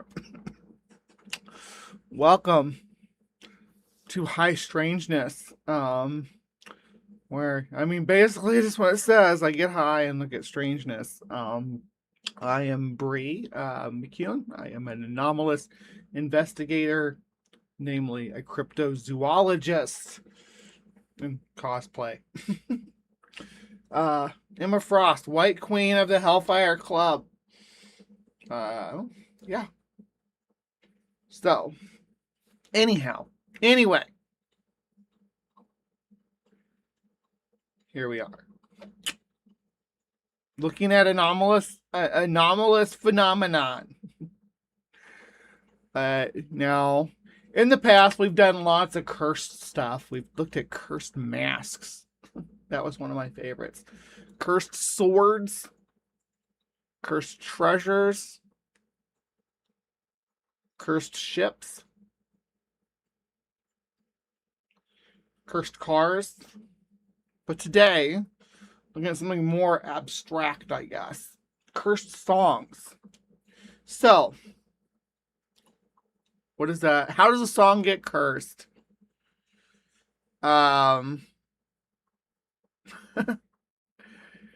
There's a lot of things tacked on to cursed music. And we've covered like backmasking before, you know, where you play the song backwards and get a message from the devil, things like that. We've actually talked about cursed instruments before too. We had a cursed guitar and piano, things like that, and it's kind of all tied together. But you'll see things like deals with the devil for musicianship. One of the things we're going to see today is like a haunted object. So I guess we should get started. Now I do have all the ones that come up listed out here. We aren't going to be able to listen to a lot of them though, because most of them are going to pull a copyright claim. I shouldn't even say a lot of them. Most of them. Like I ain't even going to be able to play like let me show you. Like we have, you know, I'm not going to be able to play Gloomy Sunday, Helter Skelter by the Beatles, or even I Love You by Barney. We aren't going to be able to listen to those, right? But there is there is a reason I compiled this list together. This is Bree's Most Cursed Song playlist. Because I could not find a list that was all these cursed songs all in one place. Some of them are more cursed than others. And, you know, you got like Katy Perry's Firework. That's very subjective, very niche that's the idea that that's cursed. But, Crossroads by Bone Thugs and Harmony, but things like Lavender Town from Pokemon, right? That's actually something we should be able to listen to, actually.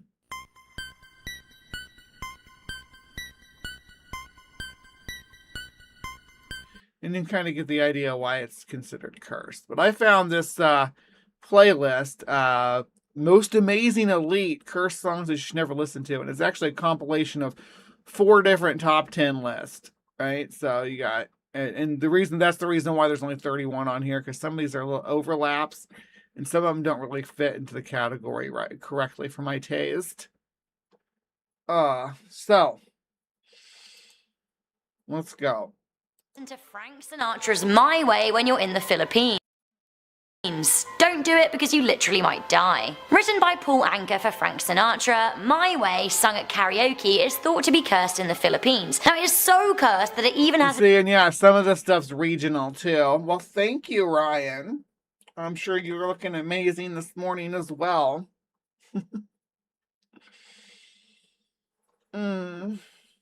Its own crime class with the police out there. There have been articles written about the alleged curse, and it's become such a problem that karaoke bars have banned it from their books. The song seems to incite crowds at bars and has led to a spate of killings. One reveler in the Philippines... Stick around and Mr. Blue Sky may make the list. Oh, I think you probably already saw it on the list, actually. So, spoilers! Bean spoke to the New York Times about the song, saying, "I used to like My Way, but after all the trouble, I stopped singing it. You can get killed." Coming into number 9, we have Robert Johnson's Crossroads. The story goes that blues musician Robert Johnson met the devil at a crossroads and exchanged his soul for musical success. Yeah, he became legendary, but like a lot of musicians, he died aged 27. Many think his song Crossroads is cursed in itself. Bands who've covered it, including Leonard Skinner, the Allman Brothers, and Eric Clapton, have suffered losses and personal tragedy. No, I didn't know Leonard Skinner. I don't doubt Leonard Skinner did cover Crossroads, but I mostly think of Clapton is when I think of a cover of Crossroads. But Robert Johnson is sometimes considered the progenitor of the 27 Club and the Deal with the Devil. Featured prominently in early seasons of Supernatural, I believe. Maybe season 2 is where they started dealing with crossroad demons, and that was all like Robert Johnson origins and stuff. Okay, up next at number 8, we have this spooky robot song that will actually send you mad. It's called I Feel Fantastic. In 2009, a creepy video of a robot singing the words I Feel Fantastic went viral. It's had over 13 million views, and nobody knows what's happening, other than it's totally horrifying. Some people reported feeling weird and vengeful after listening to the song. Some are convinced that it exists to brainwash listeners for what purposes we don't know, but it can't be good. Unlike a lot. We have this one, and I think we can probably watch it safely. Yeah.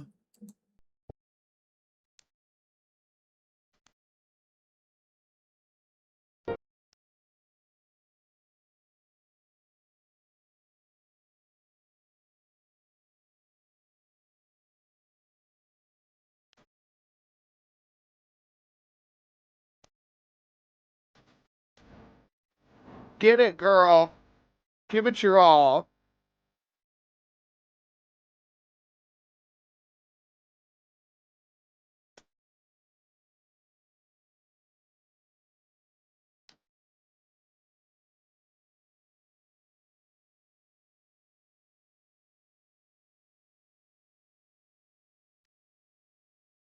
I'm gonna pretend this is a where are they now showing me as I've progressed in my Android form, and my Android movement became more fluid. This is early, like she said, 2011. This is an early rendition of me.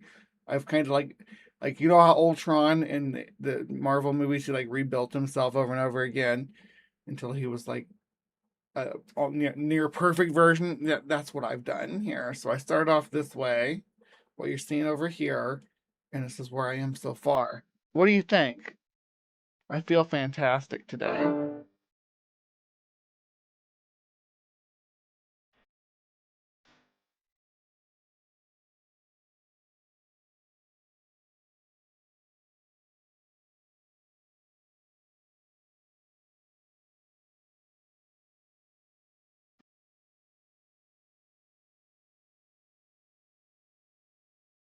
Did somebody overlay the Stranger Things keyboard style over top of this to make it seem creepier?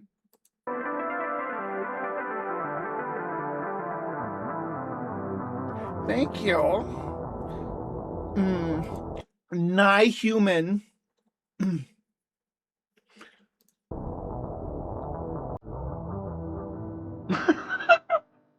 A snack.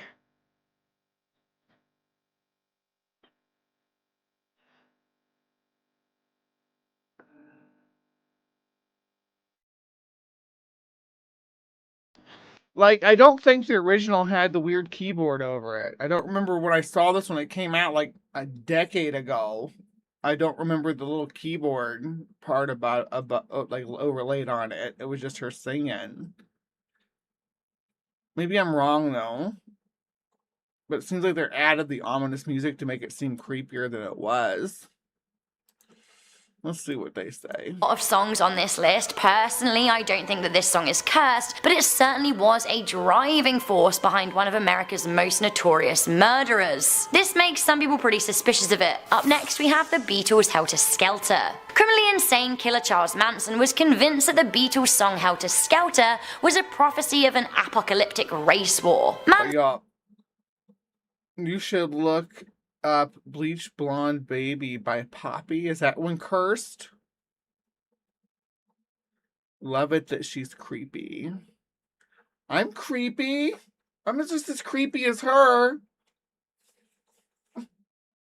I'm the creepy one on the Hive. Manson was inspired by the song, which he believed was telling him to commit a high-profile mass murder. Fueled by the song and his beliefs that the Beatles were angels, Charles Manson and his cult gang brutally murdered 7 people. Okay, surprisingly up next, we have The Beatles were angels. Say what now?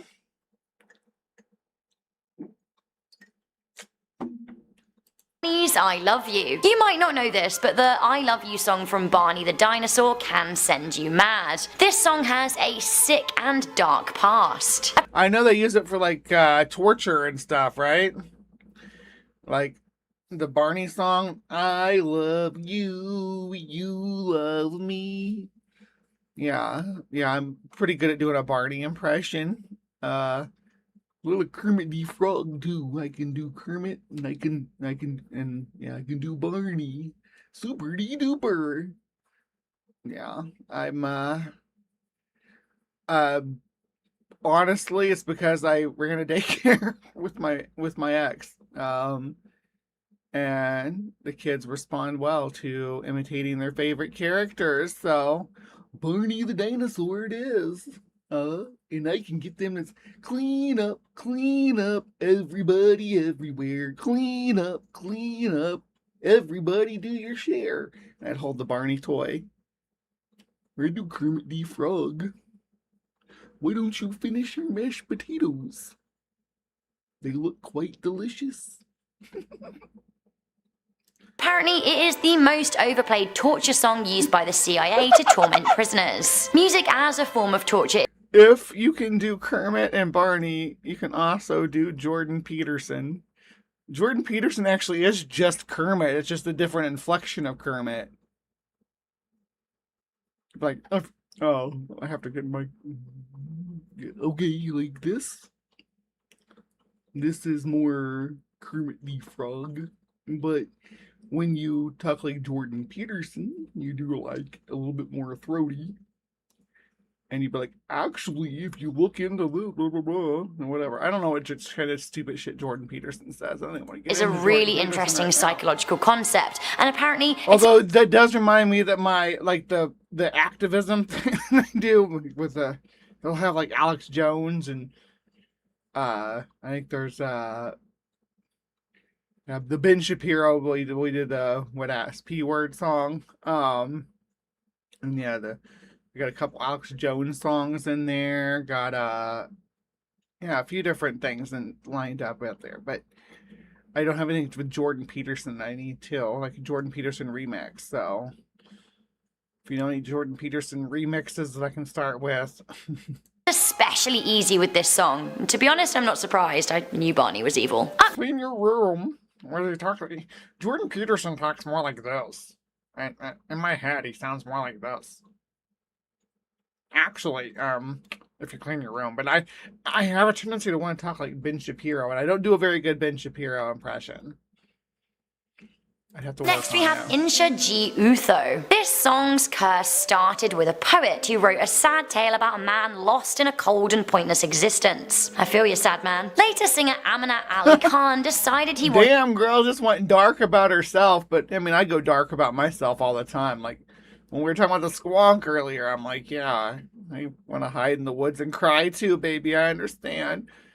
My favorite Jordan Peterson quote is, if you don't know if you're a man or a woman, how am I supposed to know how to treat you? Or if I don't know, yeah. Like, just treat me like a person. How about that? Why is that so hard? There shouldn't be. Angry Canadian Kermit. To turn it into a song. While it was well received, Khan died suddenly a few years later. 4 years to the day after the song's original performance, the original poet behind the song died. Khan's son then became a successful musician and decided to perform the song, but he too passed away suddenly. I don't know, I wouldn't risk it. Coming into number 4, we have... Well, I mean, I do kind of agree with what Brian said earlier, that curses are sort of the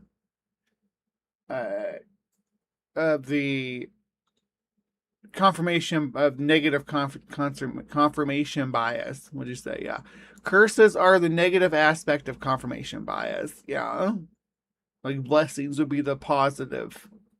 And curses would be the negative. Violin Sonata in G minor. 19th century composer Giuseppe Tartini was a classic tortured artist. The devil... And I think we probably can listen to this one too.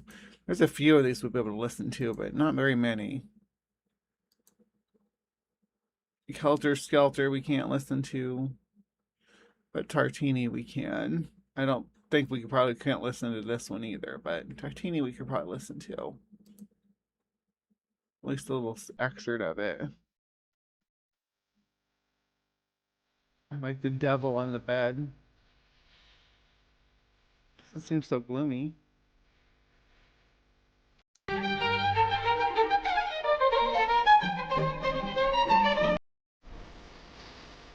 That's almost upbeat. It's 16 minutes long.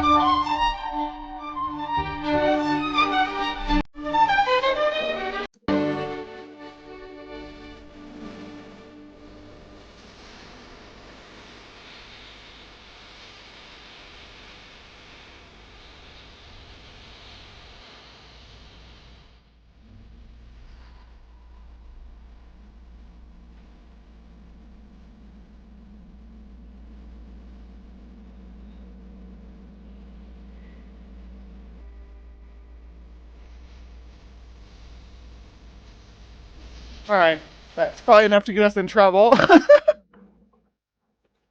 I was doing my best.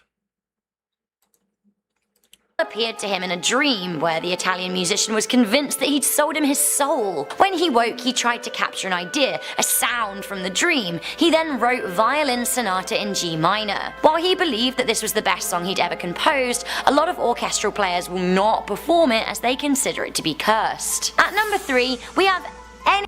Like the Scottish play. In the same way that's like the Scottish play is cursed. You know, you can't say Macbeth on set.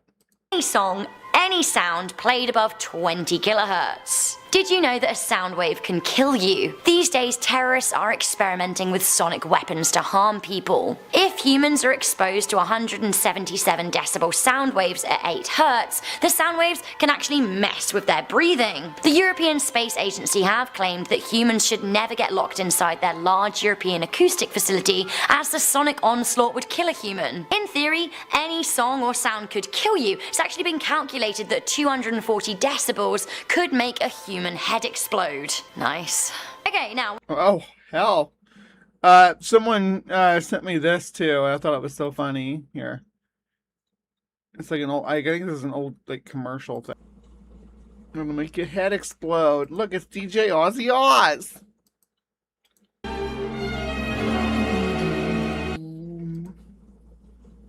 With that in mind, back to cursed music, but perhaps it's got something to do with the way the sound's delivered. Never listen to anything from this cursed glass harmonica at number 2. Benjamin Franklin invented this haunting instrument in 1761. Being made of glass, I love the harmonica. I wish I could had like space for one. the instrument creates a haunting, piercing sound, a bit like rubbing a wet finger around the edge of a glass. Haunting, sure, but rumors started circulating in the 18th century that the glass instrument was causing both musicians and their listeners to go insane. People started calling the instrument cursed, leading to its disappearance from concert halls. You can listen to it for yourself, but like, I wouldn't advise it. Finally, at number... Nah, it's... why wouldn't you advise it? It's a beautiful instrument. I have it on here. Yeah, it's right here. Beautiful. Benjamin Franklin saw someone playing a set of water-tuned wine glasses and thought that this would be a more convenient arrangement. He wanted to do away with the water tuning at the time, so.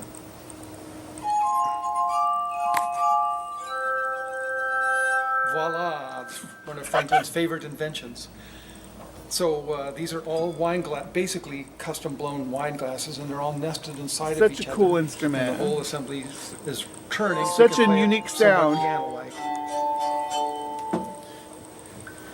So here's a little bit from the Lucia.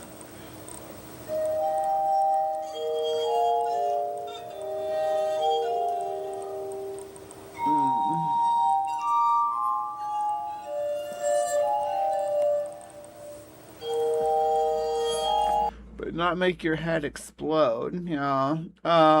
8 hertz played loud enough would probably be extremely unpleasant, but not enough to make your head explode. Yeah, I don't know. I don't know about what level of sound would make your head explode. I mean, I'm sure there's a point, but I can't imagine that in all the test flights and everything with jets and everything, breaking the sound barrier with the giant sonic booms, flying low over bases and stuff, where somebody at some point didn't have their... I mean, if it's going to make your head explode, it ain't going to matter if you're wearing headphones or not. So you'd think that that would be a place where that would have happened. All right. One, the most cursed song of all time that has led to hundreds of suicides, we have Gloomy Sunday. Gloomy Sunday was penned in 1933 by a depressed Hungarian named Rez Serra. And I cannot play Gloomy Sunday, but I've listened to it quite a bit, and I don't find it's particularly haunting or gloomy even. It is kind of morose, but I've heard much, much gloomier songs. The version of I Will Wait For You that I play with the Triassic Cuddle thing is gloomier in my opinion than Gloomy Sunday. Yes. As he penned the song, Rez was a failing musician whose love had just left him. His sadness clearly translates into the song, which became his first real success in the music industry. Little did he know that he had unleashed a cursed song into the world. Both he and the girl he wrote the song about killed themselves, as did hundreds of other people in the world, mainly in Hungary. People were found dead holding the sheet music for the song. And that's not to be confused with Lonely Island's Lazy Sunday, where they talk about going to see Chronicles of Narnia. Others wrote lyrics in their suicide notes, and one guy even shot himself because he couldn't get the tune out of his head. Billie Holiday covered the song in 1941, causing a fresh spate of suicides. The song was so problematic that the BBC banned it from their airwaves. See, that's causation and correlation, right? People that are in a depression are drawn to listening to songs that are sad. People who just had lost their love or whatever will listen to songs about losing their love, right? So it's causation and correlation being conflated on this one. I think on a lot of these, but a lot of the suicide songs anyway. It's not that the song causes people to commit suicide. It's that people dealing with suicidal ideation are drawn to the song. Specifically because it's known to cause suicide, or to be in that place, and you know, when you're in that state of mind, you're like, yeah, let's do this. Coming in at number 10, we have heavy metal Suicide Solution. In the 1980s, heavy metal was at its height in popularity, and rock legends like Judas Priest and Ozzy Osbourne were busy swinging their hair and biting bats. But that wasn't all they were doing, apparently. According to Sensational... Yeah, Suicide Solution was, I remember learning about this through like Saturday Night Live or some sketch comedy show. I think it was Saturday Night Live though. Like the band was like try bathing yourself in acid or whatever. Anyway. Media and some parents, these rockers were writing satanic cursed melodies with subliminal messages that encouraged kids and teenagers to kill themselves. Osbourne's smash track Suicide Solution was blamed for a number I of don't know about it being subliminal. And the thing that people don't seem to understand about Black Sabbath and Ozzy Osbourne, and you throw Judas Priest in there too, but mostly Black Sabbath and Ozzy Osbourne, is it's always been a performance from the very beginning. They're like, we're going to be the horror movie version of a band, of a rock band. That's how metal was born. Even the name Black Sabbath is named after a horror movie. They went and like the band, of the guys in the band, Black Sabbath, they went and, were watching old, what we call old classic horror movies, but one of them was Black Sabbath. And they're like, we should be the horror movie equivalent of music, of rock music. And that's how heavy metal was born, and why their themes are dark and their songs are creepy, and Ozzy kept that going throughout his entire career as a gimmick, as a motif, with that in mind. It was never serious, right? The messages in the songs and things like that, it was all part of theater. It was theater.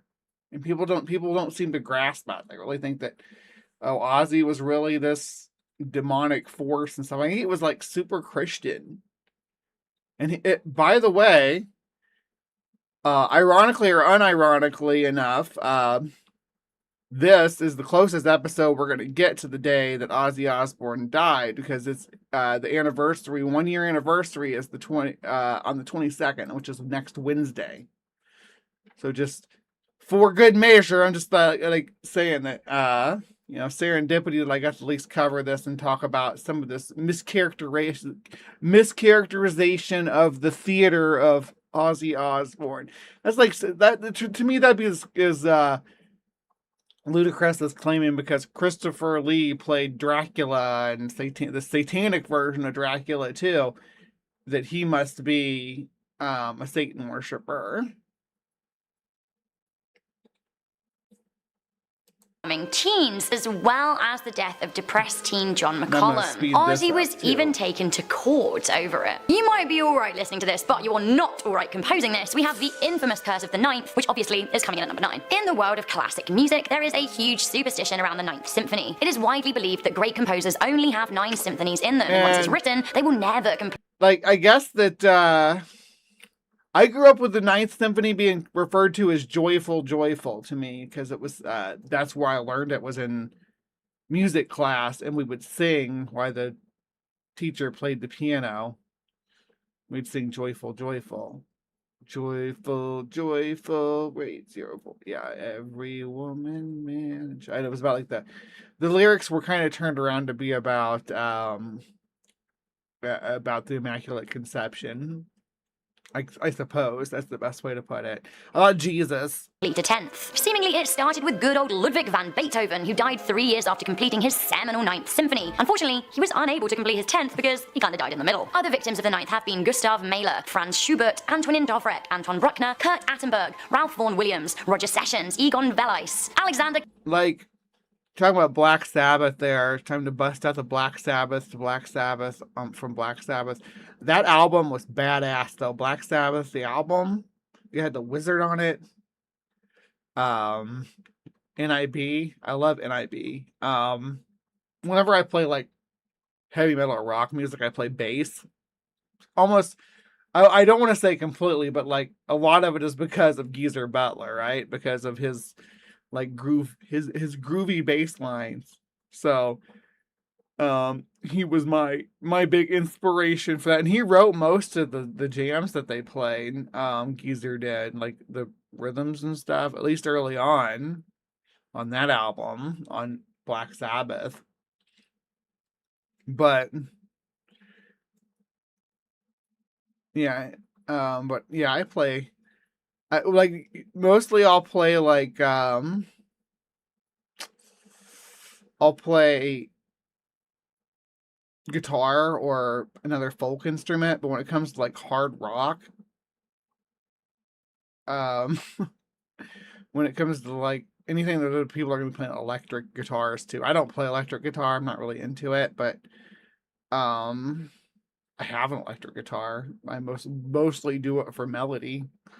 I use it for melody because you can bend it a little easier than an acoustic guitar, and you can run it directly into the computer. Anyway, I'm getting off track. But yeah, I mean, now I want to go grab my bass and play some Black Sabbath for y'all.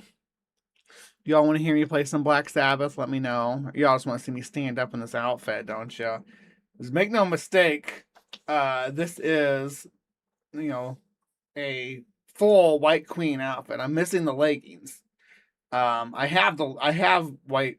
I just didn't put them on. I also have the opera gloves. I just didn't put them on. So I have the whole fit.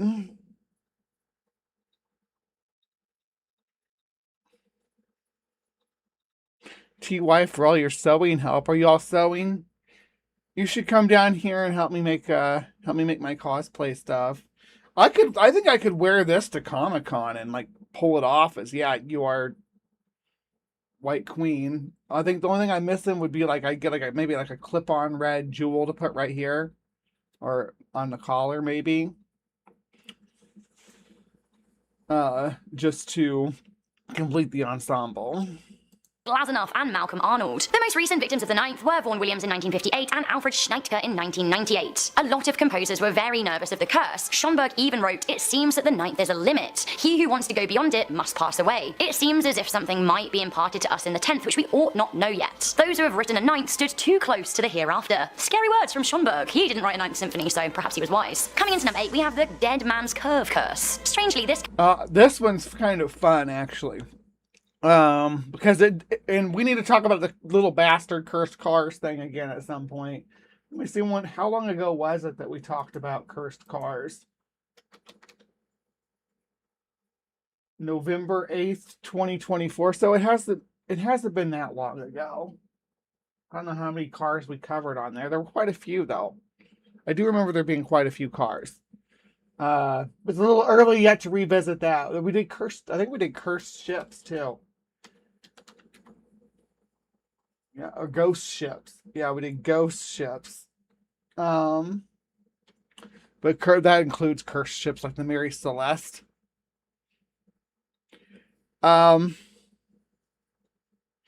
So Dead Man's song Curve. written by Jan and Dean seemed to preempt Jan's fate 2 years ahead of time. The pair wrote a song called Dead Man's Curve in 1964, but in 1966, Jan ran his Stingray Corvette car off the road at a point on a stretch of road in Los Angeles called, you guessed it, Dead Man's Curve. It's very spooky, and really sadly, Jan Berry spent months in a coma and was partially paralyzed. He suffered permanent brain damage. He did semi-recover by 1978 and performed a few shows with Dean Torrance, but he was never the same again. Perhaps the song was a warning rather than a curse, but it was a warning that sadly wasn't heeded. Coming into number 7, we have Ring Around the Rosie. We all know the dark story surrounding Ring Around the Rosie, right? We have different versions of it in different countries, but in the UK, it goes... Yeah, it's about the not the Black Death. It is about a plague. It's about plague. The ring around the Rosie is allegedly like the way the sores would appear on the person's body around the flea bite that infected them. Something like this. Ring a Rosie, a pocket full of posy, a tissue, we all fall down. Hope you enjoyed that, thanks. Some people sang Ashes. I believe we would say, ring around the Rosie, pocket full of posy, ashes, ashes, we all fall down. So there's different versions of it. Ashes, we all fall down. Either way, it's creepy. The seemingly innocent kids' playground song is actually a dark little ditty about contracting the plague and dying. The Ring of Rosie refers to the marks plague victims would contract. The posies were flowers people would keep in their pockets to smell, as back in those days, they thought that disease was spread by bad smells. Miasma. And there are still Luddites, like the Flat Earther version of health people. The flat earth of healthcare who still believe in miasma. But they also believe that like things like AIDS are cursed because of gay people and stuff like that. So take it with a grain of salt. tissue part was the sneezing sick people would do, or the ashes was a reference to the burned bodies. The all fall down part is, you guessed it, death, the final falling. So when kids are all singing this and throwing themselves on the floor, they're literally pretending to die and they don't know it. Freaky. I guess this isn't as freaky as imagining a plague doctor singing. Have you ever seen those beaky guys? They freak me out. I don't think you have too much to fear from this song because the plague isn't quite what it used to be. This next song also made a composer nervous. We have Alexander Scarabin's Piano Sonata No. 6. Russian composer Alexander Scarabin was a bit of an eccentric to say the least. The pianist was influenced by Chopin and he loved an atonal dissonant style. Like many There's barely anything to his piano work though.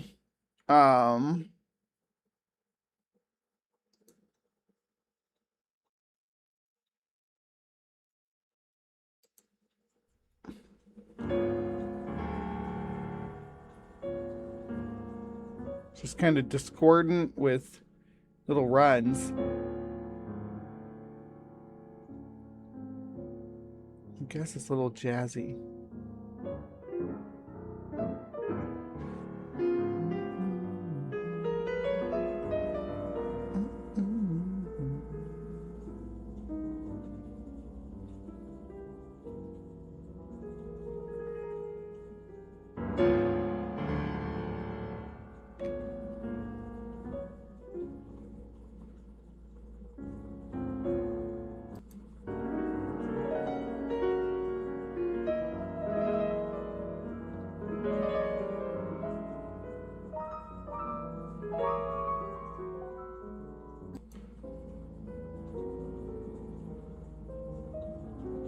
Oh. Late 19th and early 20th century composers, Scarabin had an artist's soul and loved the concept of synesthesia. This is where you associate colours with sounds, so like Rebecca to me might be like red. Maybe it's just because I like the colour red. I don't know. Anyway, the composer wrote Piano Sonata No. 6 in 1911 and he was terrified of it. He was so scared of his creation that he wouldn't even play it. He said that he was afraid of its darkness and didn't want to expose himself or his audience to the horrifying atonality. According to his biographer, the 6th sonata is a nether star. They said its dark and evil aspect embraces horror, terror, and omnipresent unknown. The biographer also said that when Scarabin would play the music for his friends, he would seem frightened and stare off into the distance as if he could see something that wasn't there. Freaky. Coming into number 5, we have Babylon by David Gray. I love that. Absolutely love that. If you want it, come and get it, for crying out loud, Babylon. If you're hearing David Gray's soft rock 1998 ballad Babylon, you might actually be in trouble. It seems the unassuming 20-year-old track is used as a torture song at Guantanamo Bay Prison. The track was chosen because of its religious undertones. Babylon is a biblical reference. The idea behind music torture is that it invades a person's mental space, breaking in their thoughts with constant sound, leaving a captive with nowhere to hide. It is pretty dark actually if you think about it. There's no space for your thoughts. Now, if they tried using Kid Rock's music, that might work better, I think, than Babylon. Ball with the ball, the bang, diggy, diggy, diggy, shut the boogie, set up, jump the boogie. I mean, if you play that, just that part on repeat, maybe?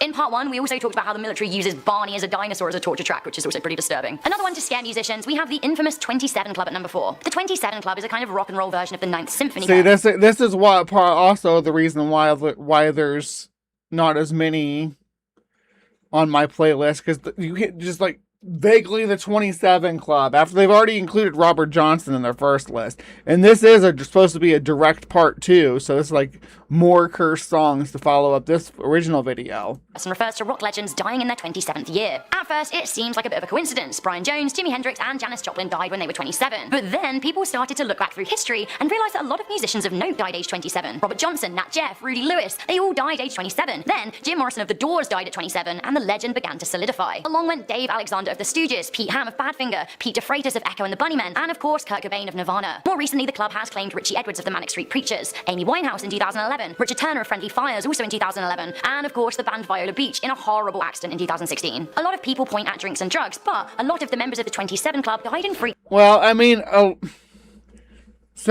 when we covered the 27 Club, and we did cover it as its own video, we've already covered it. How long ago was that? It wasn't that long ago.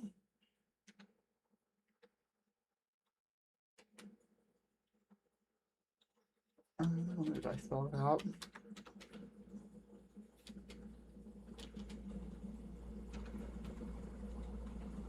Hasn't been that long ago, has it?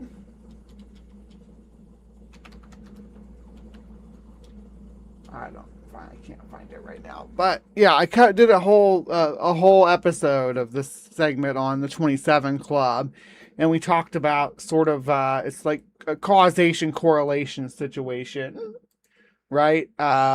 Celebrities, because of several factors, which she's gonna like deflect on here in a second, but because of several factors, celebrities are more susceptible to an early demise because they travel often, because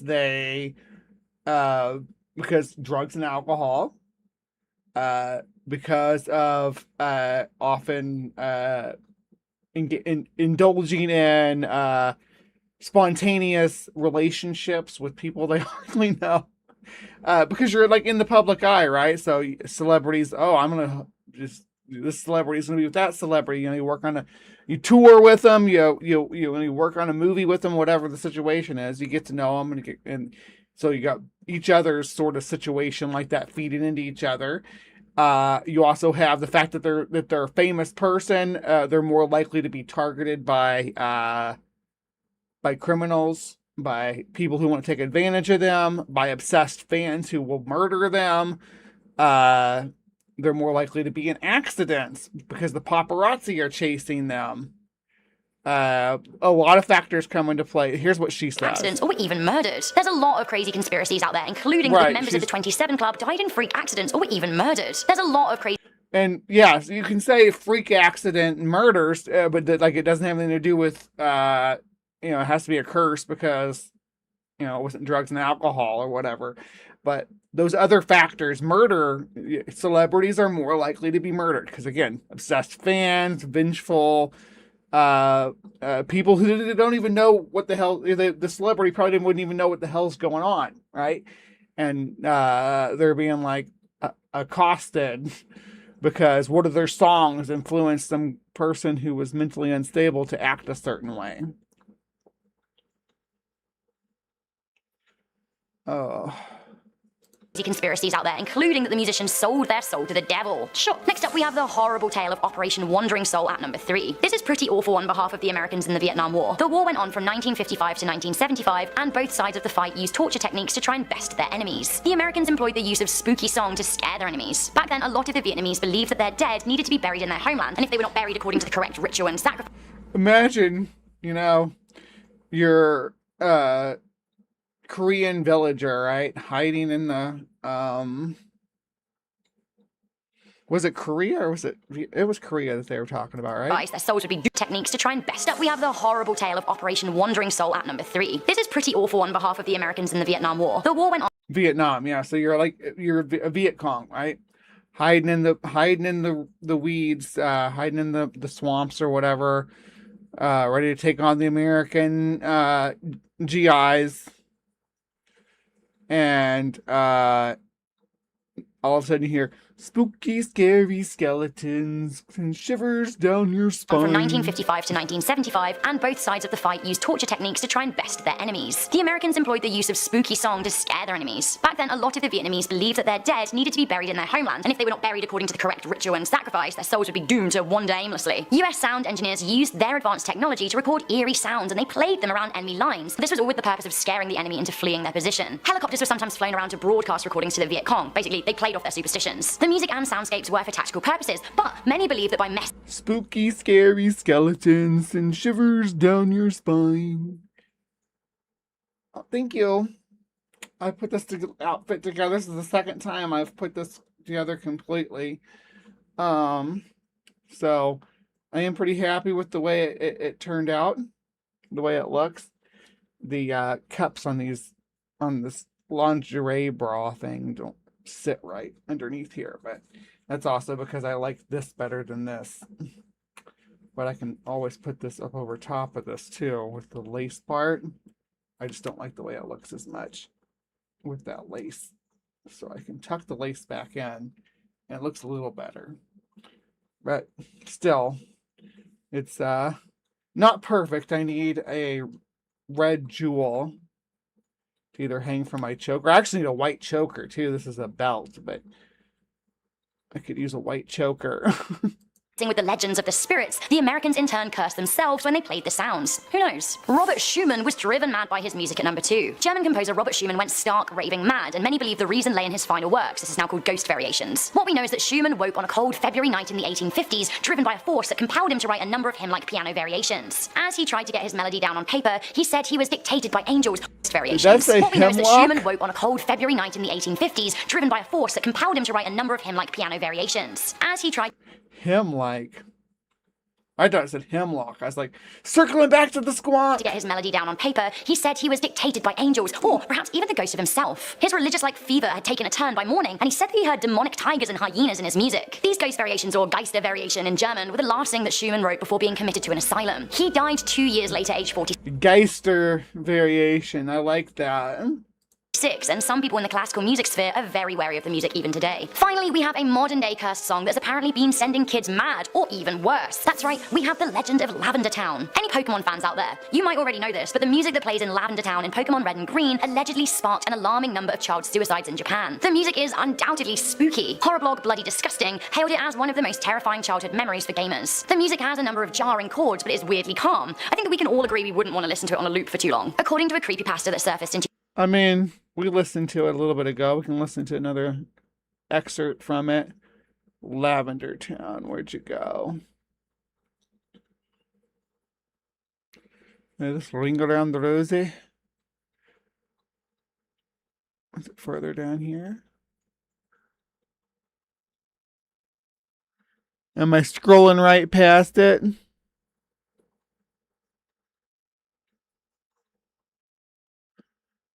Where'd it go?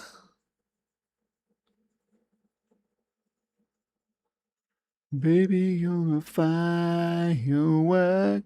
Got Katy Perry stuck in my head now. I don't even like Katy Perry. The song's just, there it is.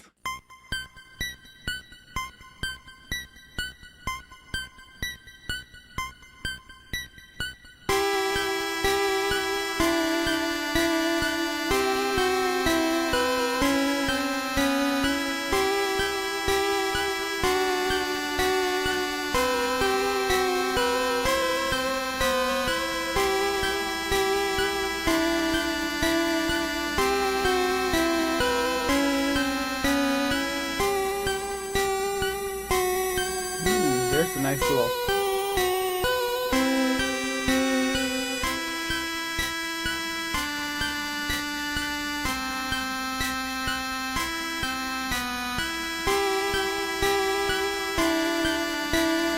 Alright, good. We did our Lavender Town.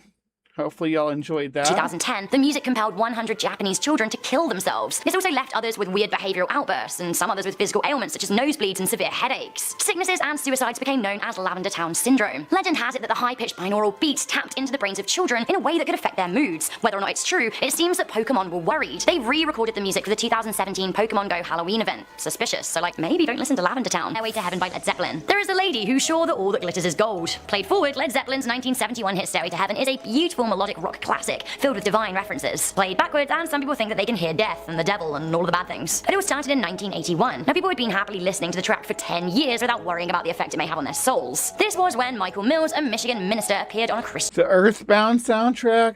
Huh, I don't know if I'm familiar with that one. radio. He denounced the track as Satanist propaganda. He said that when played backwards, phrases like, Master Satan, hear me, there is no escaping it, were hidden in the music. Allegedly, there's... Oh, backmasking, of course. Again, we covered backmasking just fairly recently. I want to think it was live in February. Yeah, no, so... No, it was a little bit later than that. May 1st, actually. So it's been even more recent than I thought. Song says, here's to my sweet Satan, the one whose little path would make me sad, whose power is Satan. He will give those with him 666. There was a little tool shed where he made us suffer. Sad Satan. I don't know, to me, this makes literally no sense. If the song was designed to brainwash people and lead them on a slippery slide to hell rather than a stairway to heaven as advertised, wouldn't they want to make their message a little less ambiguous? There is a dark urban legend surrounding this song. We have Love Roller Coaster by the Ohio Players. That's coming into number 9. Your love is like a roller coaster, baby. Roller coaster of love. We can't play this one either. Damn it.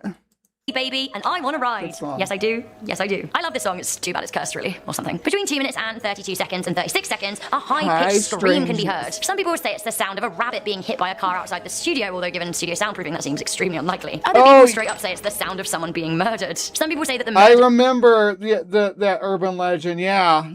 That's what this is on here for, because... on the original track, when there's a scream at the beginning, it's supposed to sound like if someone's screaming going past on a roller coaster at a theme park.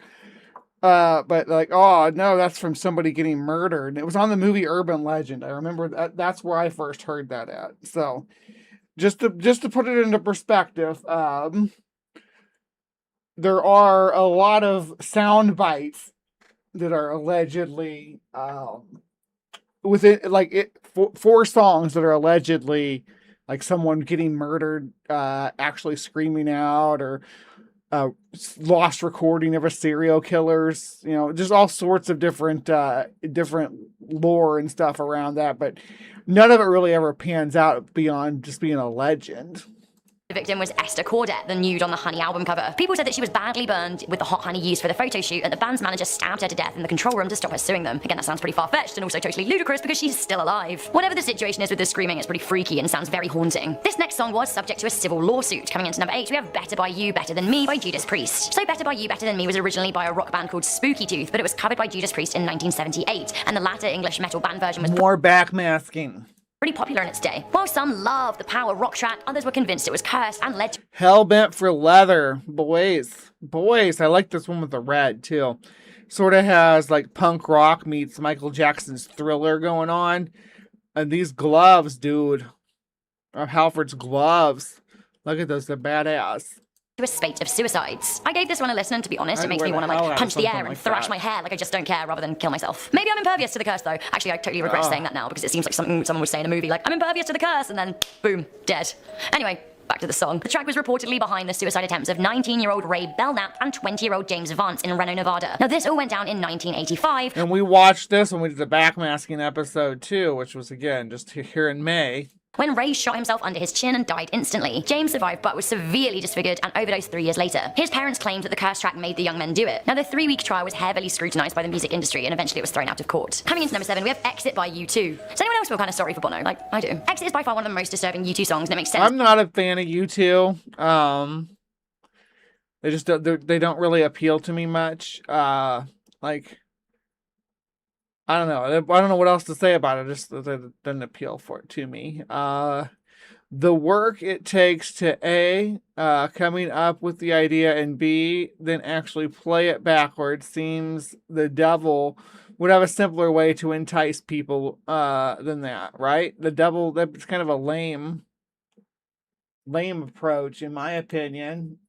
Up your devilish game, because Satan. At the time, Bono was channeling the mind of a murderer when he wrote it. He admitted to reading Norman Mailer's The Executioner's Song and Truman Capote's In Cold Blood. In the book U2 by U2, Bono said, Exit was my attempt at writing a story in the mind of a killer. It's all very well to address America and the violence that is an aggressive foreign policy, but you really have to understand that you have to get under the skin of your own darkness, the violence that we all contain within us. Well, it seems he channeled that darkness all too well and somehow poisoned the song with it. Other people felt the evil and the music lived inside them. Famously, murderer Robert Bardo claims that Exit was the inspiration behind his stalking and killing of 21-year-old American actress and model Rebecca Schaffer. The 1987 track was a favorite for Brando, and he would use it as motivation when he stalked the young woman for 3 years. Chillingly, he then murdered her in 1989, and when the song was played in the courtroom as evidence, he mouthed along with the lyrics, taking particular delight in the pistol weighing heavy bit. Okay, this is an entire cursed album, and maybe beyond that, this could be an entire cursed band. At number 6, we have Bone Thugs and their album U2 being an entire cursed band.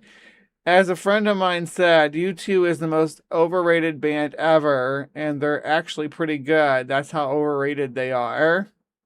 The Crossroads. I came across an article called Did the Ouija Board Curse Bone Thugs? And the answer is, maybe. Bone Thugs were a group of 4 Grammy Award-winning rappers in the 90s. When they were in their teens, they would play with an Ouija board to try and drum up some of the dark energy they wanted to portray in their sound. They released an album called Crossroads, which really showcased their darkness. A lot of people think that they can hear demonic voices peppered amongst the tracks. Scarier still, a shockingly high number of rappers who worked with Bone Thugs wound up dead. For example, Tupac, Notorious B.I.G., Easy.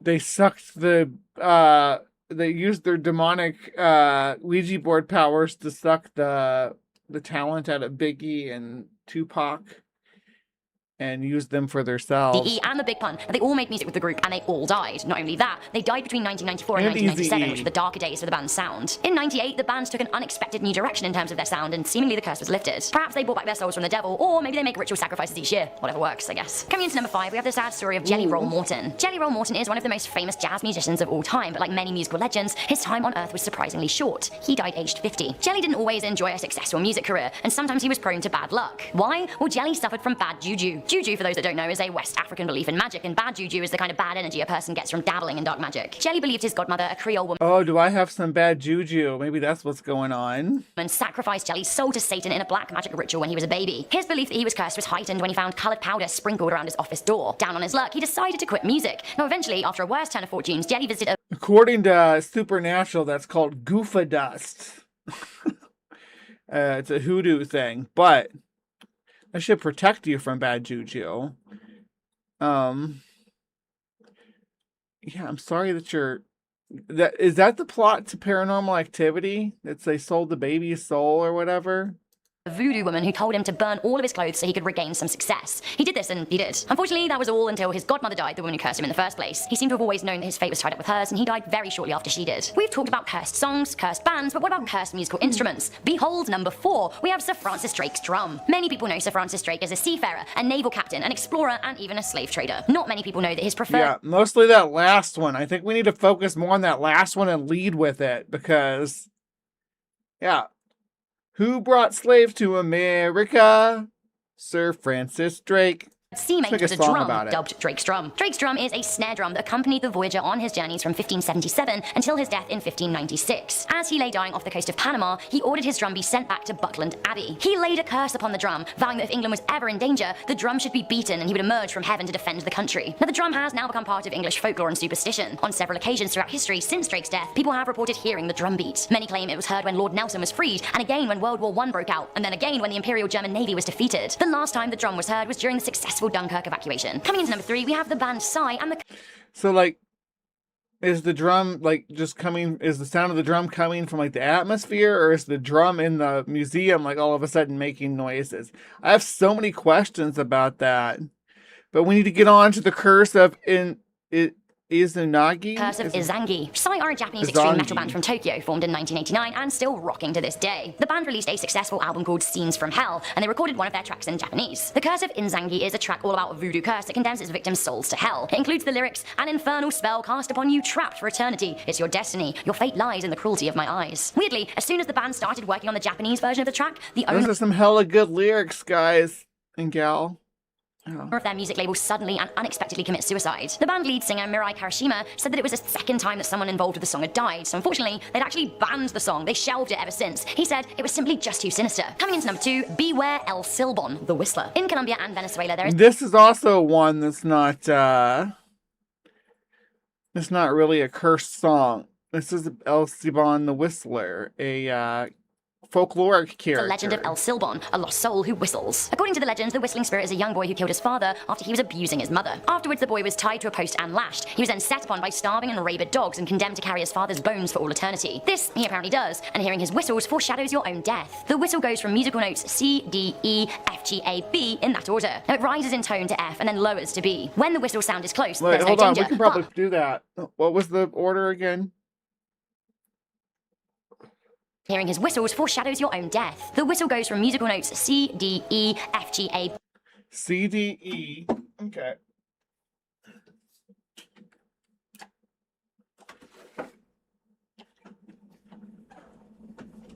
All right.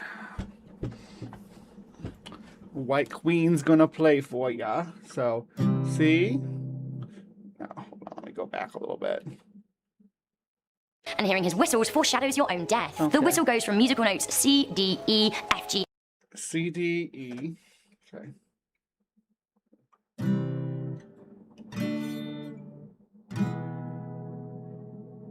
F, G, A, B in that order. Now it rises in tone to F.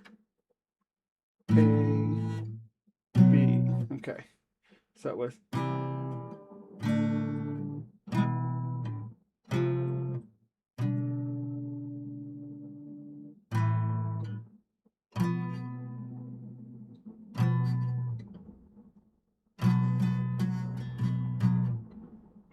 That's B minor. There we go. All right, so.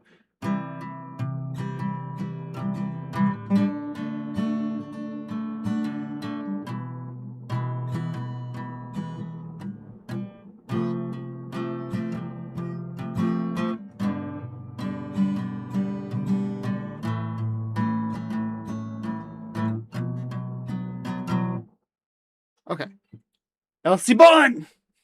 F and then lowers to B. When the whistle sound is close, there's no danger. But when the sound sounds faint and far away, you should be very afraid because actually, this means that El Silbon is nearby. Apparently the only way you can survive is if you hear a dog bark within 60 seconds of the whistling. You can also keep the whistler at bay by keeping a chili on you. Sounds fair. Songs and poetry are very closely linked, with a lyricism occurring in poems that could be easily translated into music. Next up, we have a poem that causes death if you read it aloud. Good thing I'm in New Mexico, the land of the chili. Elsie Bond. Of all of this drama and assured death, Tamino's Hell is coming into number 1. Tamino's Hell is a Japanese poem that reportedly causes death and tragedy if you read it aloud, so just don't do it. The poem tells the story of a young boy's damnation and was seemingly written in 1919 by a Japanese professor living in France. It seems the poem may have originally been written for children, but it's super unsettling. The English translation is a bit patchy and is quite scary to read, and obviously I'm not about to read it aloud, and you shouldn't either because I don't want to be cursed. It does mention vomiting blood and the blackest of hells though. Good. Good. At number 10, we have Every Breath You Take, The Police. Okay, let's start this list off with an easy one. All right, let's start this list off with this. This is the last segment here, but let's start this list off with the Stalker song.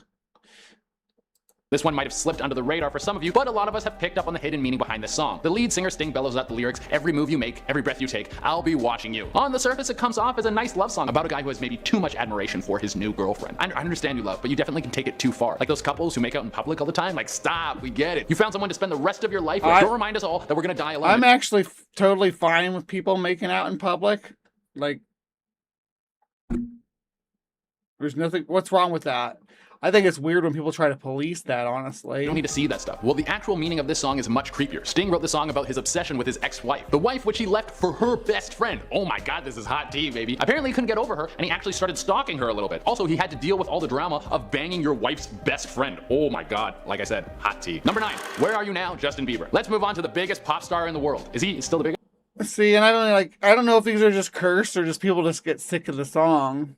I don't know if he's the biggest pop star in the world anymore. I don't know. Or is Ariana the biggest now? I don't know. Have you ever been able to pinpoint the moment when you feel old? Well, this one isn't so much the song, but the music video. I would say Sabrina Carpenter is probably, right now, Sabrina Carpenter is probably the biggest pop star in the world. Probably. I mean, I'm a Chapel Roan girl, but I like Sabrina too.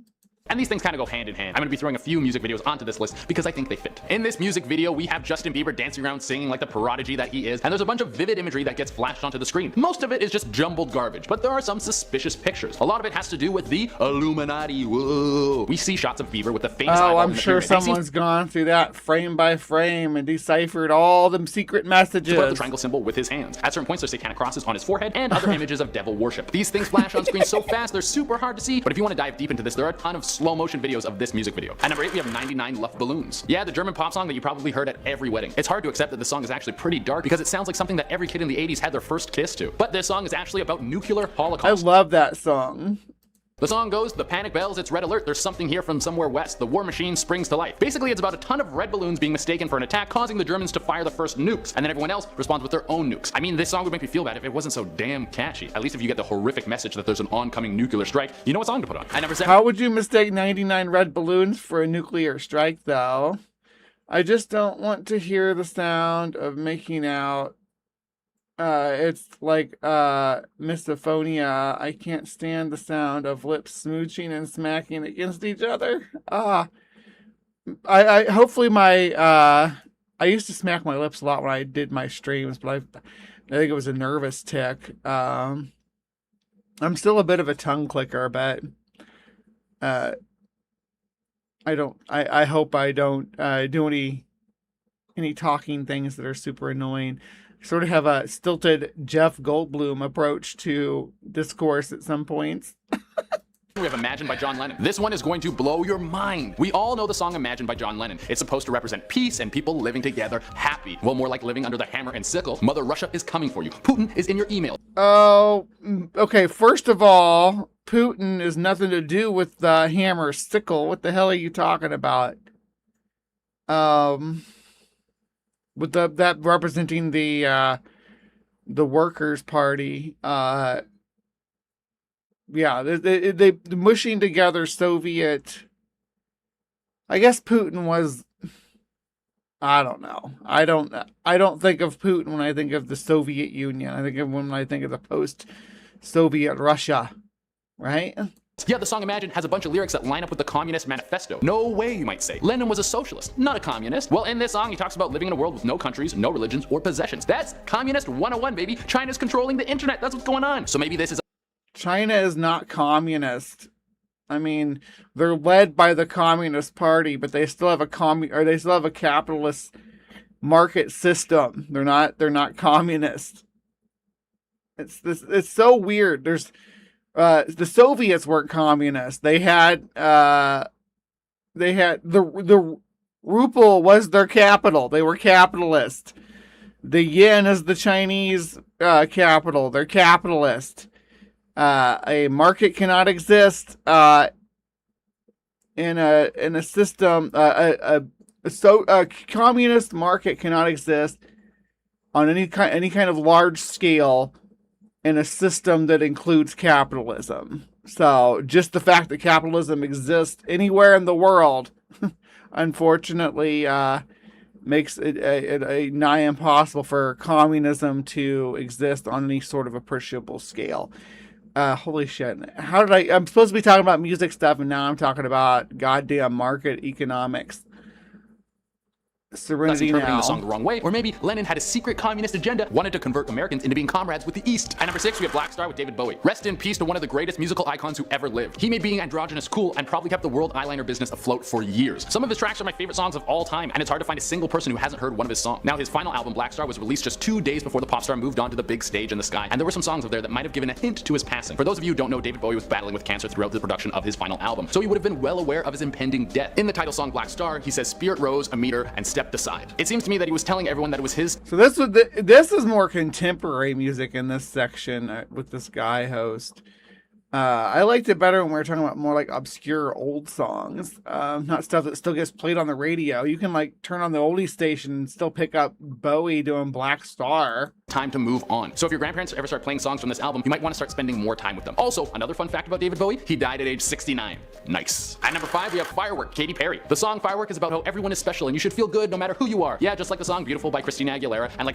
Thank you. Bryce Finding says, and don't worry, Bree, you sound great on stream. I like your voice. Well, I appreciate that. I think I have a distinct way of speaking and speech pattern, so hopefully it's not too annoying. Billions of other pop songs out there. In reality, no one cares about you. You're all going to die and be forgotten. Go back to work in your cubicle and make an emotional post on Facebook. Jesus, why did I get so dark right there? But there is a hidden message in the song Firework. Dude, yeah. No, I'm gonna be a fucking special butterfly. You better believe it. By Katy Perry. Katy told Billboard magazine that the song isn't just about self-love, but what Katy wants done with her remains. She said after she dies, she wants to be cremated. Okay, that's pretty normal. And she wants her ashes spread across an ocean. Once again, pretty normal. Not that strange yet. But she doesn't just want someone to toss her ashes. No. She's a famous pop star. She wants her ashes to be shot out of a firework over the ocean in a giant explosion of bright... That's kind of fitting for Katy Perry, considering her claim to fame is firework. I don't know if that's super weird. That makes sense to me. It'd be like if... who is it that sings Rocket Man? Billy Joel, yeah. Wanted to be shot, his ashes to be shot off in a rocket because he's the Rocket Man. That would be cool as fuck. Again, I'm not a Katy Perry fan at all. I think she's kind of but honestly, this is pretty That's in human legit. remains. That's the most extra I have ever heard of. That's like a Viking funeral covered in pressed nails. Good night, sweet prince. At number 4, we have Evil Eye by Ash. This song seems to be about a guy who has a very strange relationship with women. Evil Eye came out in 2004, and it's about a dude who can't stop thinking about a girl because she's using some sort of witchcraft to work her way into his mind. A song about a dude obsessed with women has already been covered on this list, but wait, there's more. Freaking, oh my god! This makes... my birthday. Actually, was it my birthday? Anyway, I went to see Obsession. Oh my God, I haven't stopped thinking about that movie and watching reviews of it since. It's so good. It's kind of the opposite of this though. The guy makes the wish on, there's like a cult, Elton John's Rocket Man. Yeah. Not Billy Joel, Elton John's Rocket Man. Okay. Anyway, thank you for fixing that for me. But, Hunter S. Thompson was shot out of a cannon. Anyway, he breaks this like magic wishing novelty gift. You break it and you make a wish or whatever, and the wish actually works. He wishes that that the girl that he has a crush on or whatever loved him more than anybody, and it gets really dark really quick. There's more to it than that. It's very psychological, very cerebral. It is like a haunting movie. You may not be able to watch it more than once because it gets pretty horrific. But yeah, it's Obsession, and it sounds like this song's like the inversion of that.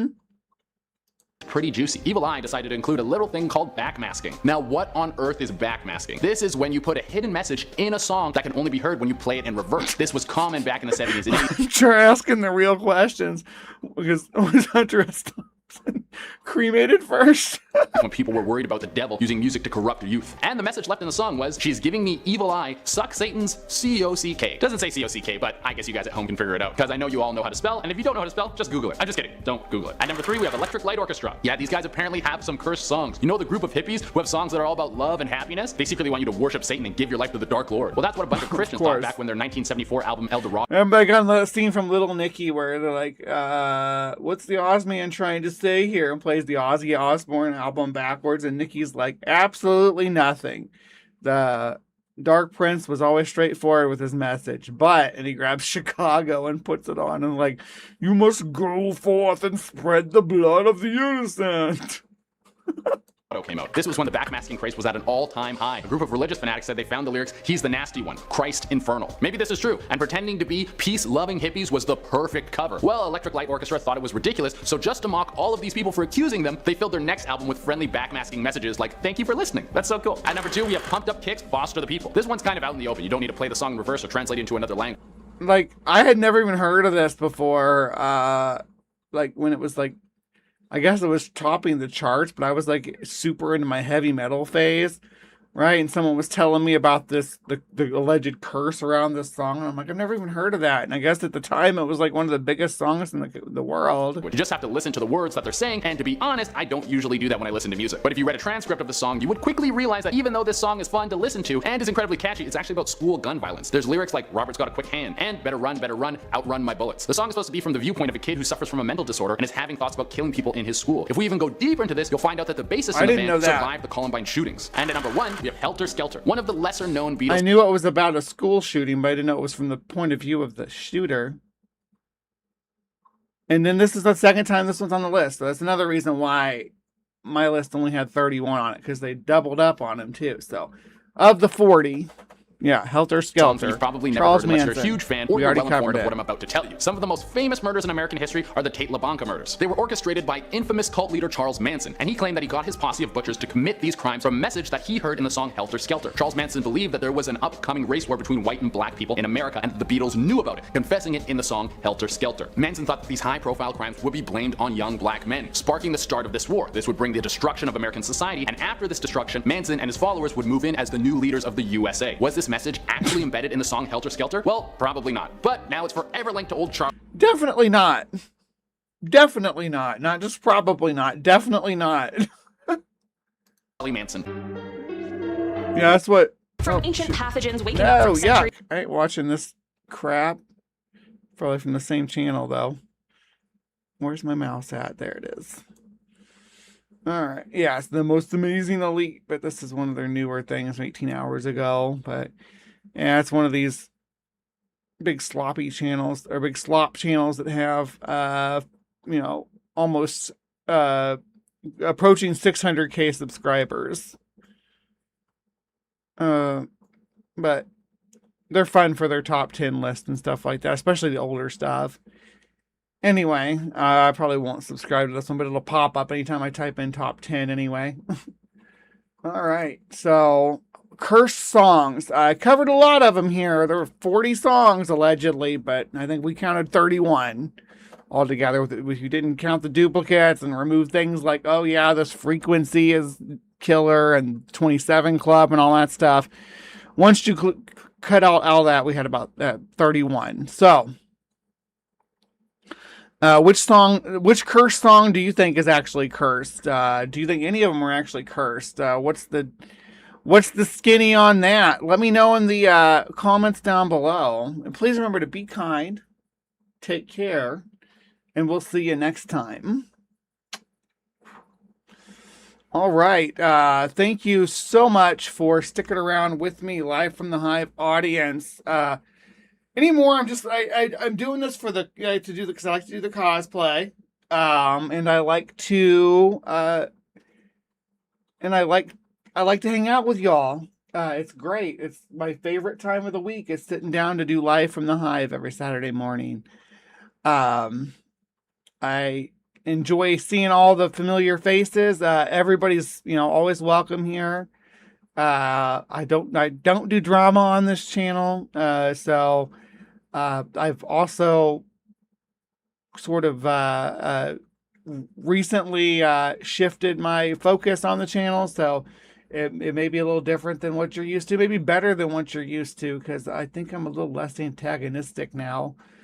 Regardless, I'm glad you're here. I appreciate every one of you who shows up on Saturday to hang out with me and watch me explore. The world of cryptozoology and high strangeness, psychic phenomenon, people claiming to have mental powers and stuff, which, by the way, will be next week's poll. So this week we did high strangeness. We did the cursed songs. Next week we're doing mind over matter. And that poll will be up. It should be up tomorrow. And we're going to do cryptozoology poll, of course, for CrypticCorner. I don't know what I'm going to put on there. We'll wait and see. But it'll be the stuff that didn't get voted the last time, plus something new on the poll. But, if you go out to... Let me show you how to vote, because... it's important. Okay, so if you go out to just my channel, you go to on the home page, right? And then you go over to post, right? It will show you the post. I just have fun stuff too. I find the snow leopard and things like that. Apparently I do a lot of pictures too. I did a lot of pictures this week. It's a lot of memes and stuff too. But if you come out here and there'll be polls, and you can select which one you want to watch, right? And there'll be a poll for both topics. So, because each show we do 2 topics, it's 3 hours.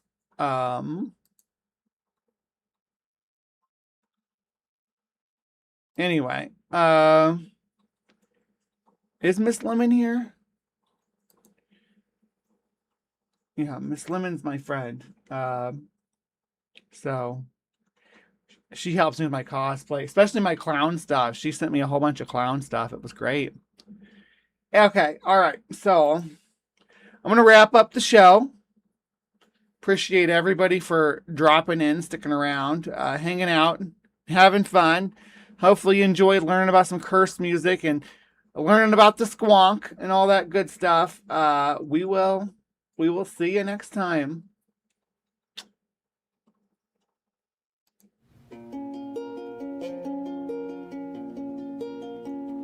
If it takes forever.